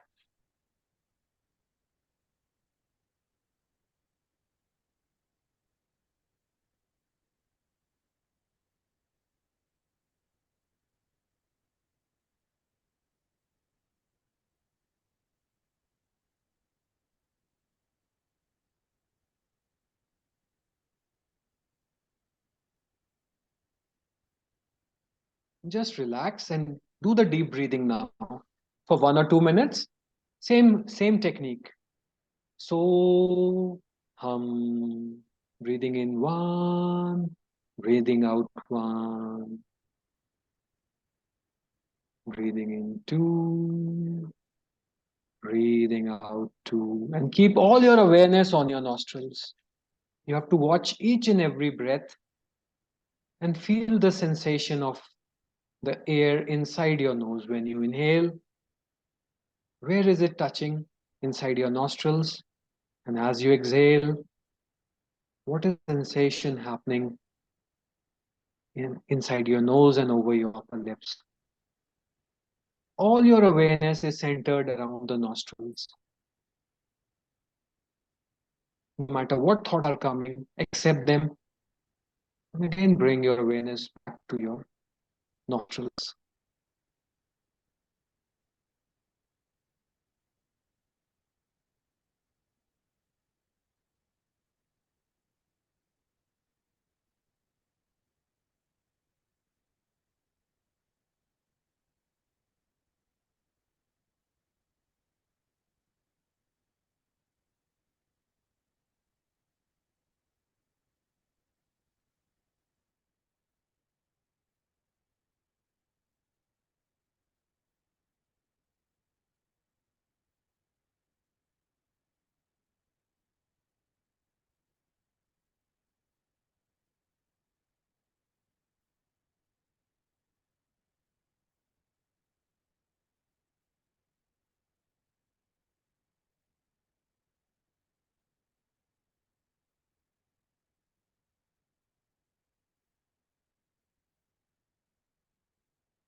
Okay, now we'll go to the next breathing Wow. exercise, Just for which my is audience, I feel so different right now. Like you see my eyes, I feel so I'll tell you what happened to me. So the uh-huh, right hand side of my head, when I was doing okay, the breathing, I could feel like a tingling underneath the scalp on the okay, right hand side.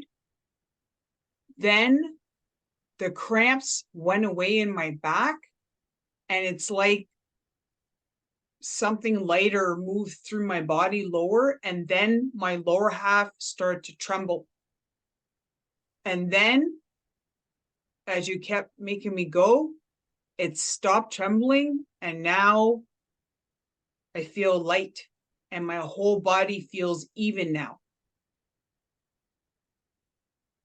Wow. I great. feel really weird right now. Like a good weird, but I feel like almost tingly. Like I feel different. I feel different. That's okay. I'm being honest. Like I'll I just I see this is why I'm getting you to do it on me instead of just the going heading into my clients, because I need to feel it and experience it and believe it before I put my name on it to recommend it. I feel very different right now. I can't even explain it to you. I've never felt this way. I feel very different. I don't know what kind of different. I just feel, I don't know. I can't explain it. But I got trembling in my legs, like that the cramp in my back went, and then I got like a trembling, my lower half. I had to hang on to the chair. I thought I was going to fall off. I don't know if you could see me shaking. And then about 10 more breaths later, it stopped. And then I felt this like wave go down through my body, like a wave. I don't know what it uh-huh, is, but like, yeah, this is so okay. different. Thank you. It's so different. Yeah, I've never seen this stuff before. I've researched so many disorders. I really am very big on abnormal psychology. I've researched PTSD for years. I've never even heard of what you're doing. So I really appreciate you. These are all slow breathing techniques. And the next one, once you Can't finish, then believe it. maybe you'll be able to give Yeah. a complete share your experience. The next one is this is alternate nostril breathing. So as the name Okay. suggests, we will be breathing alternately through the nostril. So the left hand is will be always be at rest, and I'll be using my right hand, the thumb and the little finger. And in all these breathing exercises, I'll be always starting the breath with the left nostrils. So Okay. as the name suggests, the name is alternate nostril breathing. So I close the right nostril with my right thumb, and I inhale deeply with my left nostril. I close the left nostril with my little finger, and I slowly exhale from the right nostril. Then I inhale from the right nostril. I close it with the right thumb. I slowly exhale from the left nostril. So I'll inhale from the left nostril, Yeah. exhale from the right nostril, then inhale from the right nostril, and then exhale from the left nostril. So about 9 breaths, 9 to 14 breaths, Okay. Am I and holding with my your eyes other, am I holding my left in the the Vayu same as Mudra. before? Okay. Yes. So that will Okay. be at rest in Vayu Mudra. Okay. So, and you start with the left nostril. So you breathe with the left Okay. nostril, close it with the little finger, and Okay. slowly exhale from the right nostril. Then inhale from the right nostril, Okay. close the right nostril with the thumb, and slowly exhale from the left nostril. This is how you do it. So Okay. 9 to 14 breaths, you have to practice that. With my eyes closed. Okay. Yeah, eyes have to be closed. And your exhale has to be longer than your inhales.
And once you complete, then you again do the deep breathing for a minute or so.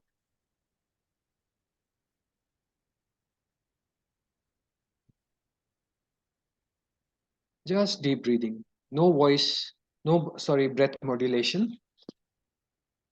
Just focus your attention on your breath. Inhale, exhale. So, hum. So, hum.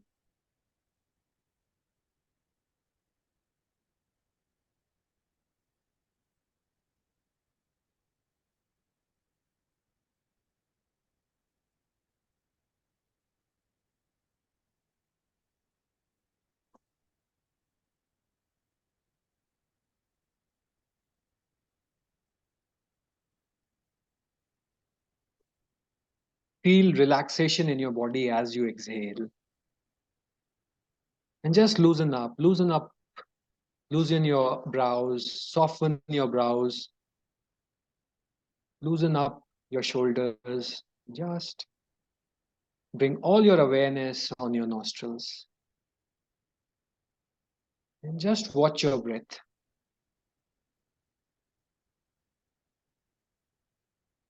Observe your breath.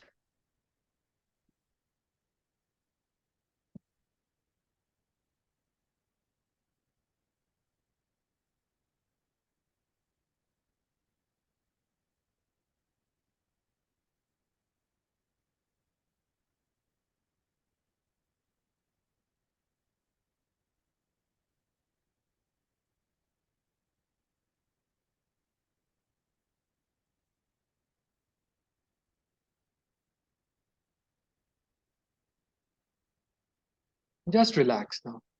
Now, the next breathing exercise. The first one was left nostril breathing. We breathe from the left, exhale from the right. Second one was alternate nostril breathing. We inhale from the left, exhale from the right, then inhale and exhale. The third one is nadi, but there is a breath hold for just a second or two. How it is done? My left hand is at rest in Vayu Mudra, and I use my thumb to close my right nostril, and I take a long deep breath from my left nostril. I inhale, I close the nostril, and I hold my breath for 1 or 2 seconds, and I very slowly release from the right nostril. Then I again inhale from the right nostril, close the nostril, and hold my breath for 1 or 2 seconds, and very slowly exhale from the left nostril. So I inhale from the left, hold my breath for 1 or 2 seconds, and I slowly exhale from the right nostril. Then I again inhale from the right nostril, hold my breath for 1 or 2 seconds, and then slowly exhale. You have to do 7 to 9 breaths. You might feel slightly dizzy, so it's okay. Yeah, You can stop I at that. already feel a little lightheaded. I think it's because it's more relaxation techniques I've ever done in my life. So I feel good though, Yes. but Yes. I feel like I want to take the rest of the afternoon off and just relax. Yes, that's the objective. And Okay. so Okay. just try 2 or 3 breaths and then do the normal breathing. Okay. So start with the left nostril. Do you want me to do 7 to 9 of those and then relax? So just do 2, 3 breaths. Just take 2 or 3 breaths. Okay. Close your right nostril with your right thumb. Inhale from your left nostril. Close your nostril. And then exhale after holding for 1 or 2 seconds. Exhale from the right nostril. So there's a breath hold. It's same as the second exercise, but there's a breath hold in between. And this cleanses the entire nervous system, the entire body. As the name in Hindi suggests, Nadi Shodhan, it means cleansing of all the nerves within the body.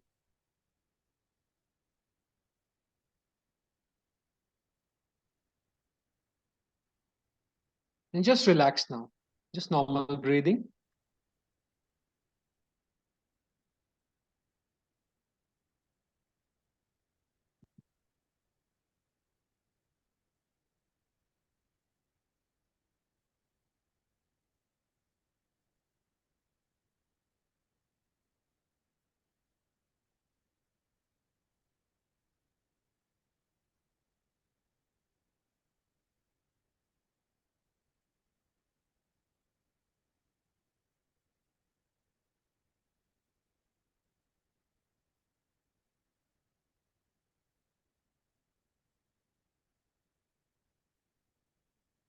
Now, the next two breathing exercises, which I'm going to tell you, they are very good for managing anger outburst, violent outburst, especially for anger management, and very good for the digestive system also.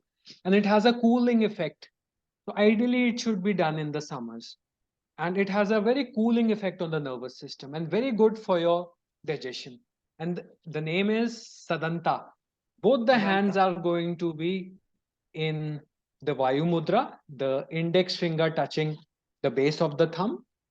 And the name is Sadanta. And you have to keep your teeth like this, and you have to take short breaths from your mouth as if you are breathing through the teeth. So something like this. Just 5 or 6 times. So your hands are like this, and you have to breathe from your mouth, and you feel as if you are breathing and sucking the air from the environment, and you'll feel cold. This has a chilling effect. Just 5 or 6 times, and your eyes have to be closed.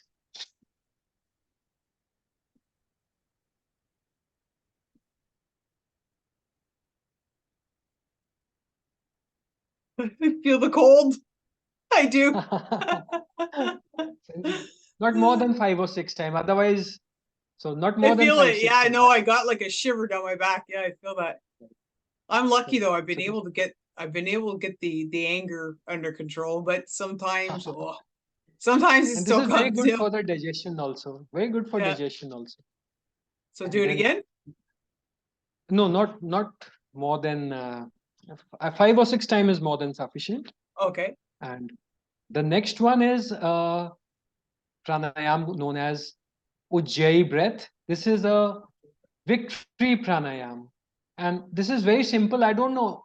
I've seen so many people doing it on the YouTube in a very incorrect manner, and they are making weird sounds. It's very simple. So you have to take a long breath from your nose, let's say in 8 seconds, and you have to exhale very slowly from your mouth.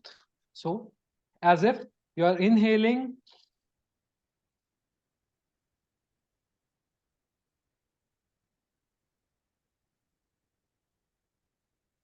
completely, exhale out. Okay. Then inhale.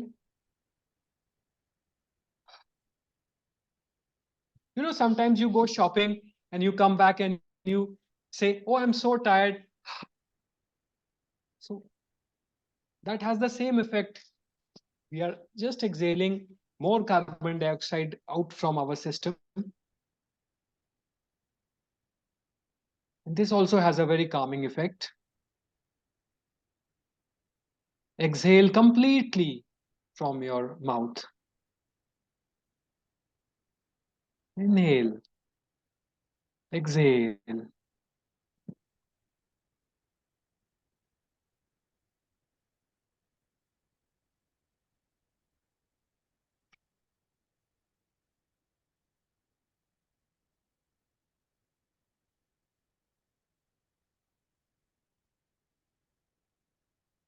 So 7 to 9 breaths. And if you are feeling dizzy, you can stop at that moment.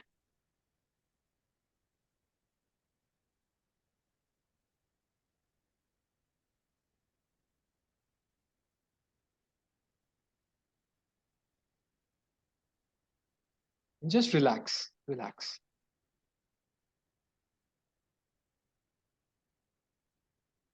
Now, normal breathing, just simple breathing on Soham, just breath observation, normal breathing, just relax. Breathe in, breathe out.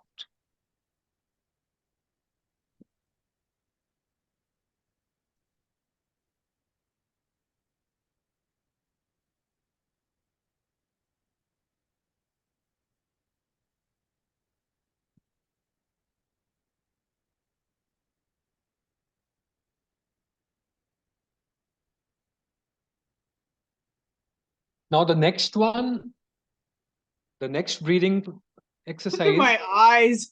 I'm so relaxed. Just for the audience, like, whoa. Whoa, I feel good. I don't know what to do with myself. Okay, what's the next? Woo. Maybe after a very long time, you've been breathing and you got a time got some time to relax and connect with your own self. And this Oh, is I all about feel connecting with your amazing. body. I don't even know what this is. Thank you. God bless you. Oh, okay. You're What's most next? welcome. The next one is this has a very profound impact on the mental status.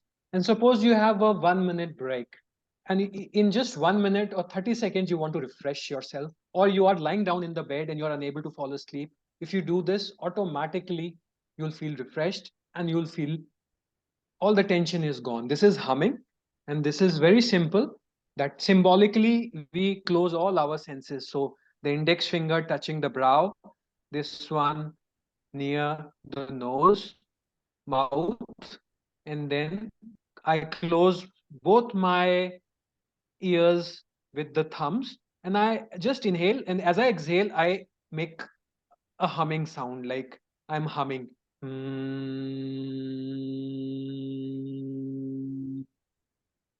I completely exhale, then I inhale, exhale, and then I do the humming.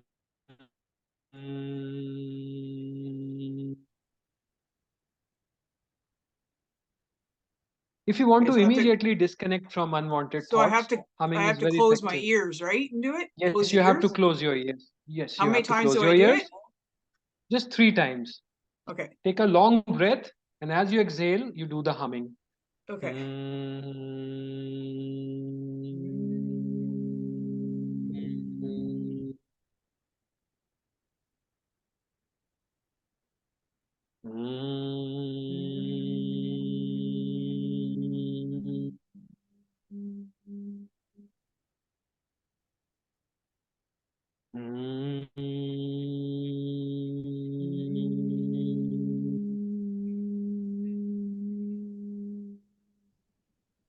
Just relax.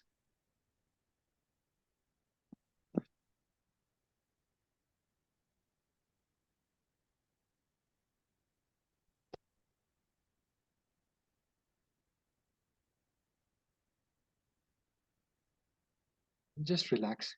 Now we will end the session with an Om chant. Have you heard about the Om chant? No, that just did something to me more than the other stuff. You know, Wow.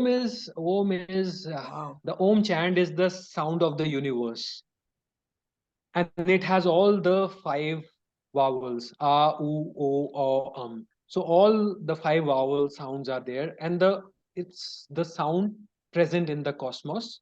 And when we chant Om, like if I'm normally inhaling and exhaling, I can't exhale for a very long period. But if I inhale and I say, oh,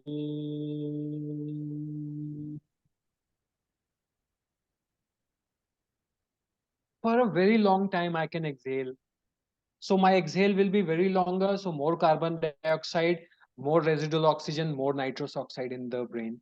So we will end the session. And then if you can do Shavasana, lying down, full body breathing, that would be very useful. Yeah, so So three times. I have the bed. I moved the bed into this podcast room, so I have a bed in here. I just need a second to be able to turn the camera around and get positioned, but I am ready for that. My staff had me put that in, so I'm good to go. Wonderful. So I have to, am I doing the Om one on the bed?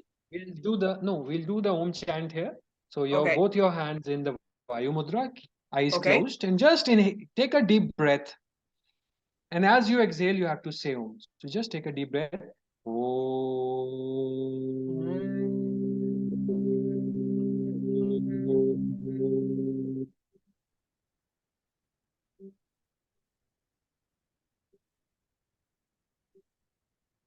Inhale.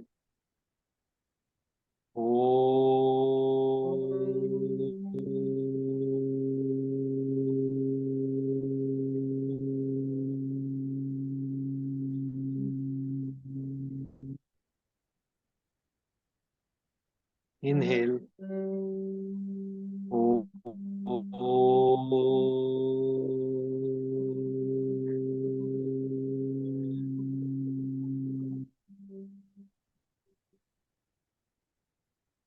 Relax.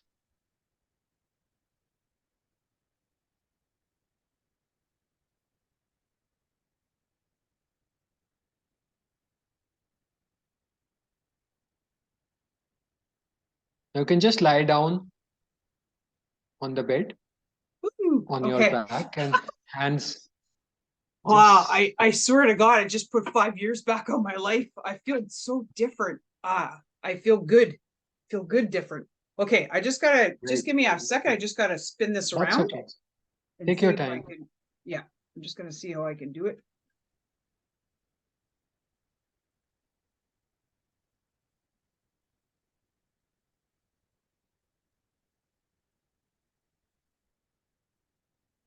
My lighting's all moving on me. Hold on. Great. That's okay.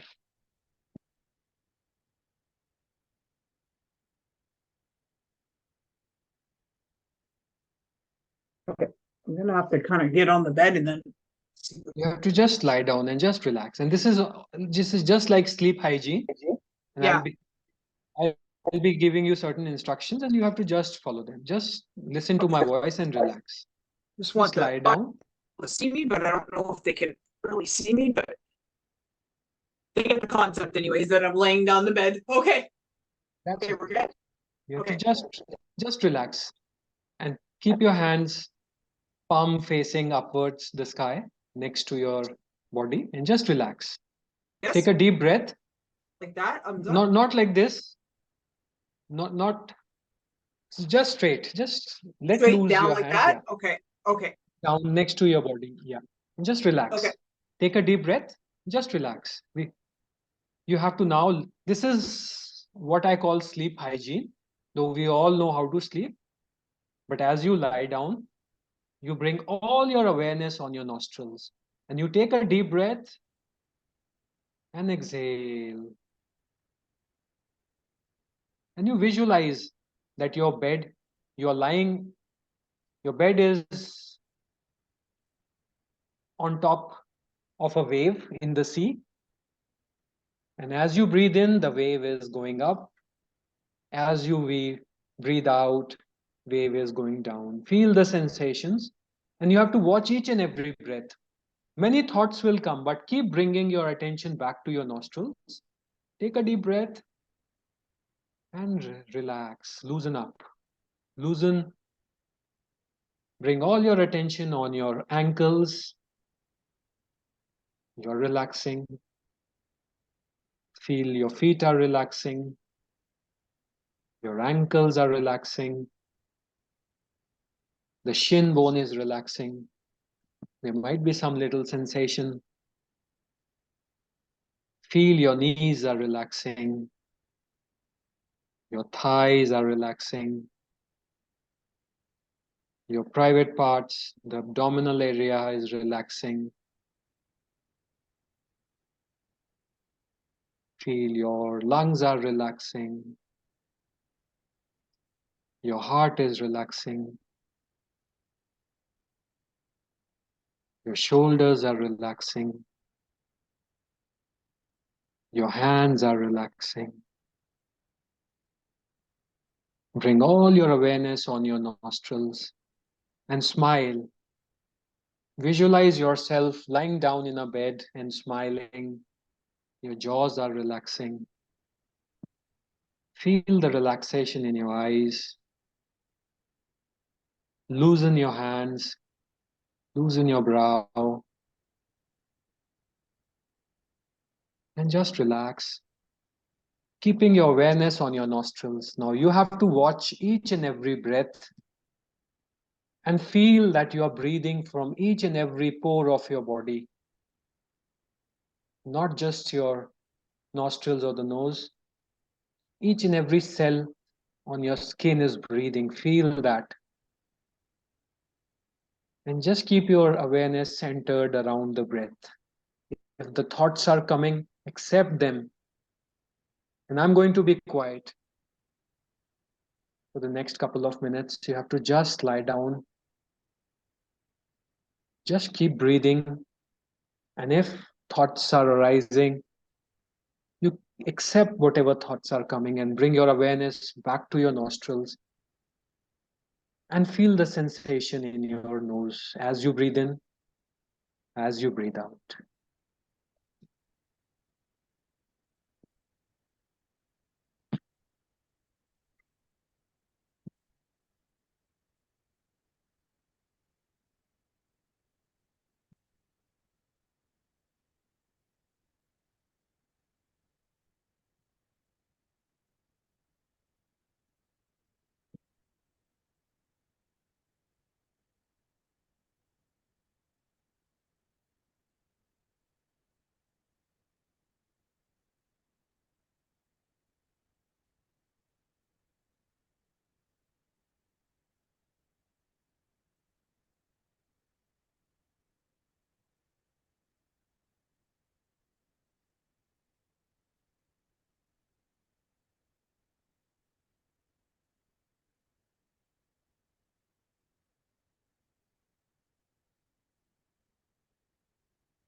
Now slowly move your hands, the fingers of your hands, and join your hands together, rub your palms together, and just place the palms of your hand on your face and massage your face.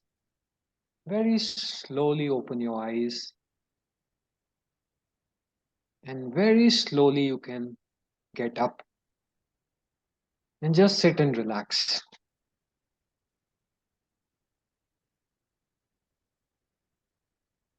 I can get up. Yes, you can. That my eyes were hard to open. I had a hard time opening my eyes. That's crazy. You know what I started feeling was I was getting little twitches in my body. So I think that's the nerve endings, eh? I started getting like little twitches. And then I wasn't having any thoughts, but I got like a little white light that came to my mind, like a little white light. I'm just saying. See, I don't know. people That's have like the all third sorts eye, of but sensations. it's like Yes, a white people have light. all sorts of sensations, and these twitches it's just trauma which you are releasing. And I you've think learned to so, release. eh? I could feel like little twitches everywhere in my body. Yeah, I'll just turn it around. And yeah.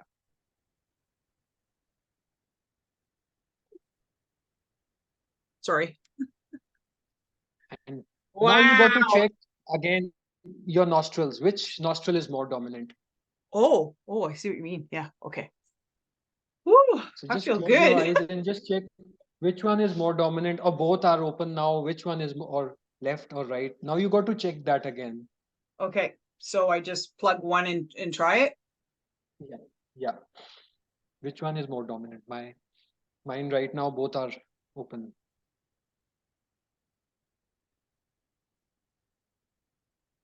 Which is more Wow. dominant? I So feel like from they're which the nostril? same now. I feel like they're the Yeah, same. same. Okay.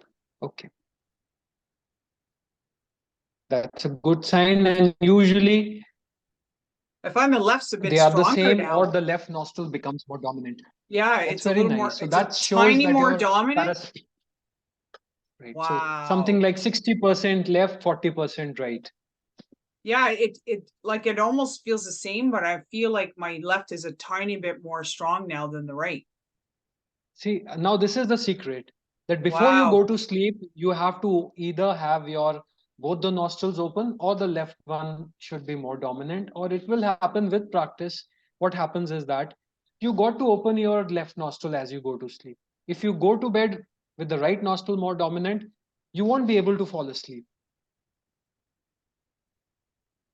And this This is is making something, this is sense. how And it's like I'm starting to connect the dots and I'm actually right, feeling a little bit emotional. Like right. And I actually feel a little bit like relieved emotionally. I don't know how to explain it. And I can tell you that 100% my heart rate is resting now compared to when we first started talking. that's very nice. My heart rate has changed. And Yeah. you will slowly observe the changes, and then I suggest I will send you Wow. the names and you the list of all these breathing pranayamas, and I suggest that you practice them for 4 weeks. After 4 weeks, then you again fill up the assessment, 8 weeks. So in 4 to 8 weeks, usually you what happens is that this is the after many days you have actually gone to a state of profound inner peace where you are breathing deeply. Just by changing your breath, you've been able to calm down your mind. And slowly the breathing pattern changes. Right now, I can see that your pulse is very high. When you came for the session, your breath Yeah. was very short. Yeah. And this is with practice, your breathing patterns will change. So your VO2 max is going to also improve. And I don't And know if as you your can VO2 see me, but I'm holding my stomach because my stomach feels different. I just had a whole bunch of gas kind of come up. Like my stomach feels different right now. Yeah, great. it does work on the So you just got digestive system. it will I'm work, and then you just doctor, I'm in and shock right now. I'm just like I've never had something like that. That's and just so special. But do I do this every and this night? is Every night so before I go to this bed? is before you have your dinner, before your meals. And if you can spare 10 minutes in the morning and around Okay. 15-20 minutes before the bedtime or before your dinner, And then no technology after this. You got to do something which relaxes you. Oh, So something you can listen to music, you can do part of any the problem activity. is part of the problem is my company launched internationally I think 3 months ago, and we're kind of around the clock. That's the biggest problem, me personally, because I'm kind of wearing many hats right now. That's So okay. it's Work doesn't stop if you go and you take a break. You yeah, also need to learn to delegate. And then first things first, that you got to heal yourself first, and work will also happen. So yeah. I'm sure that you are coordinating everything very perfectly. Thank And you. I'm assuring you that if you practice this now, the practice is in your hands, and then you Oh, got I'll to do it. I'm disciplined. Yeah. So devote 10 some time minutes in for the self-care. morning, and then before Why dinner, and then not before at your dinner? bedtime. Not at bedtime though, right?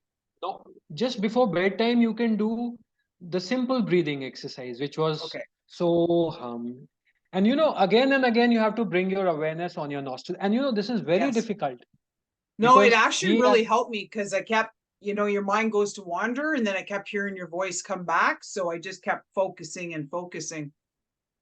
And I love the wave technique. I actually like started to feel like I was in the ocean, like really got my mind to go there. that's a visualization. I do hypnotherapy also, and I just use Wow. use certain elements, and then this is a very scientific evidence-based therapy which you can practice, and then after 4 weeks and 8 weeks, you can let me know the difference and how you felt. So how do so because obviously I'm going to be showing this to my audience and clients. So how, if we want to hire you to work with us, I appreciate just so the world knows that you're just doing this out of the kindness of your heart. You and I had a connection about something completely different, which is the fact that you might have an opportunity to come to Canada. And I was trying to tell you my different experiences between coming to Ontario Right. versus out west, and I Yes. bonded with you, and I don't usually bond with someone Right. through that type of thing. But so do you have, you have sessions that you could offer that I could refer people to you, or how does that work right now? Like how would people, because I know people are going to say to me, I'm going to promote this, and then people are going to say to me, Tracy, like I want to work one-on-one with this doctor. Like how is there an opportunity for, because I have clients, from east, north, south, and west all over the world. So with your regulations, do they have to be in your country in order to work with you, or are we able to like hire you to help clients, or how does that work? I think that's something which can be planned because here we don't have any regulations. But I Okay, believe in Canada there is a provincial licensure which is required, and there every is. every state is having. So and but for these are evidence-based therapies, and these therapies are evidence-based, and yoga, pranayam, these are all very well known across the globe. And there are many therapists who are using it. I rely more on somatic therapies. So Mhm. there is something known as body mapping. So had I been present, I would have done something like a body mapping for you, which is because you are a high functioning person and you know your emotions, and body functioning is very effective. It's a somatic therapy in Mhm. which they make you lie down, Mhm. and then somebody will draw the outline of your body, and then all your experiences which you've embodied, like you mentioned that all the rescue cases which you have handled, and you are carrying the trauma starting from childhood. So Yeah. with the help of a therapist, that those can be released. So right now I am doing online sessions, Okay. and so I think that's something which can be managed online. And So in what I case I do am is in can yeah, I'm going to do a huge write up about you so people understand, because our audience, like unfortunately they just don't tend to stay until the end, which is unfortunate. But I'm right. hoping the ones that do really understand how important this is.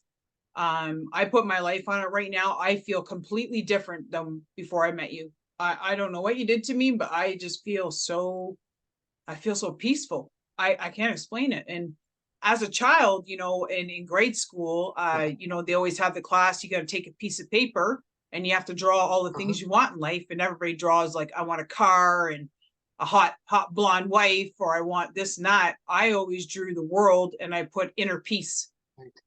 I've never Very had nice. inner peace because I'm so caring, and I want to help humans. I'm really humanist, so Right. deep down. So I think, like, having the opportunity to work with someone like you would be great. And so in the future, or near future, hopefully, when people come to me and say, hey, how do I get a hold of this gentleman to help me? If you want to mention how we could get a hold of you, and then I'll also put it in the write-up as well, so that if anybody, is drawn to, or, believes in what I'm saying, like, I am the most real person I've ever met. Like, to be honest with you, I don't care how much it hurts someone's feelings. I'm pure, I'm real, and I tell it like it is. So Right. I'm putting my name on you. And Thank you so much. no, God bless you. And I appreciate the fact that you even offered to even take me through the full process from A to Z, and to help me, because I'm usually the one that helps everybody. So it's just so nice to have it The in. healers also require help. Yeah, So and heal the fact that you recognize that, and you were willing to do all this with me, because there's many moving parts before. It's just even our time difference is nuts. Like, I looked it up the other day. I was like, oh, he's not responding because he's sleeping, So it's crazy. But you've been just, nothing but a pure candor from you, and working around my schedule and being patient with my staff and myself. And we really, really appreciate you. I know we had Abigail on the other end there, and she said, like, he's just lovely to deal with. So it's just been such an absolute pleasure. And I wish you the best in everything. But I have a feeling that Thank you our so road much. is not done. And I have a feeling we will be doing things together in the future. And especially when you come to Canada, like, either way where you're going, I'll be probably back out west, or if you're out there. But if not, you're Ontario, Wonderful. you're only going to be 4.5 hours from me. So I'm sure we will connect Great. live. But I really appreciate you so much. And just know that I'm going to be using this video to affect so many lives.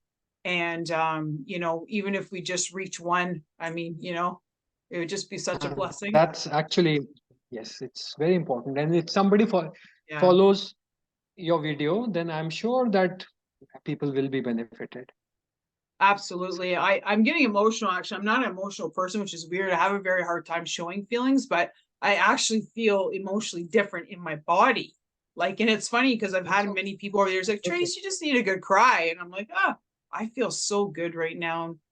I That's just okay. And you thank you just got to so practice this. much. You're So I most do this, welcome. I'm going to do this for 4 weeks, and then we will, I'll probably hear from you again, but we'll touch in place Great. from there, and then go from there. But if you wouldn't mind just letting everybody how they could reach you in case they want to not go through me. Some people will go directly to the person and not to me, and I'll also put in your write-up. But what is the best platform to reach you, or the best email? You and I, we exchange conversations through LinkedIn. I'm not too sure if Yeah, LinkedIn everybody and has it. Gmail. And Gmail? So Okay. Gmail and LinkedIn, I think that's the So I'll best. put the education email up, the education one, right?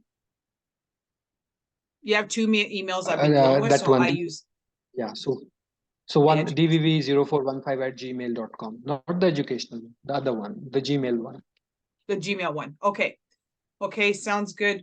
Well, if you have anything else to say, now is the time. But if not, I really appreciate you so much. I feel so You're most grateful. welcome. and You're most welcome. And thank you so and much for giving me this you're opportunity. like a blessing to me in my life already. And I just can't wait to You're too I'm kind. sure there's so many people in the audience that will take on these techniques. And if you can make my system feel different, which many have tried, like many doctors, many, like, it's just never ever anything ever works. So I really do feel different right now, and I really do appreciate you.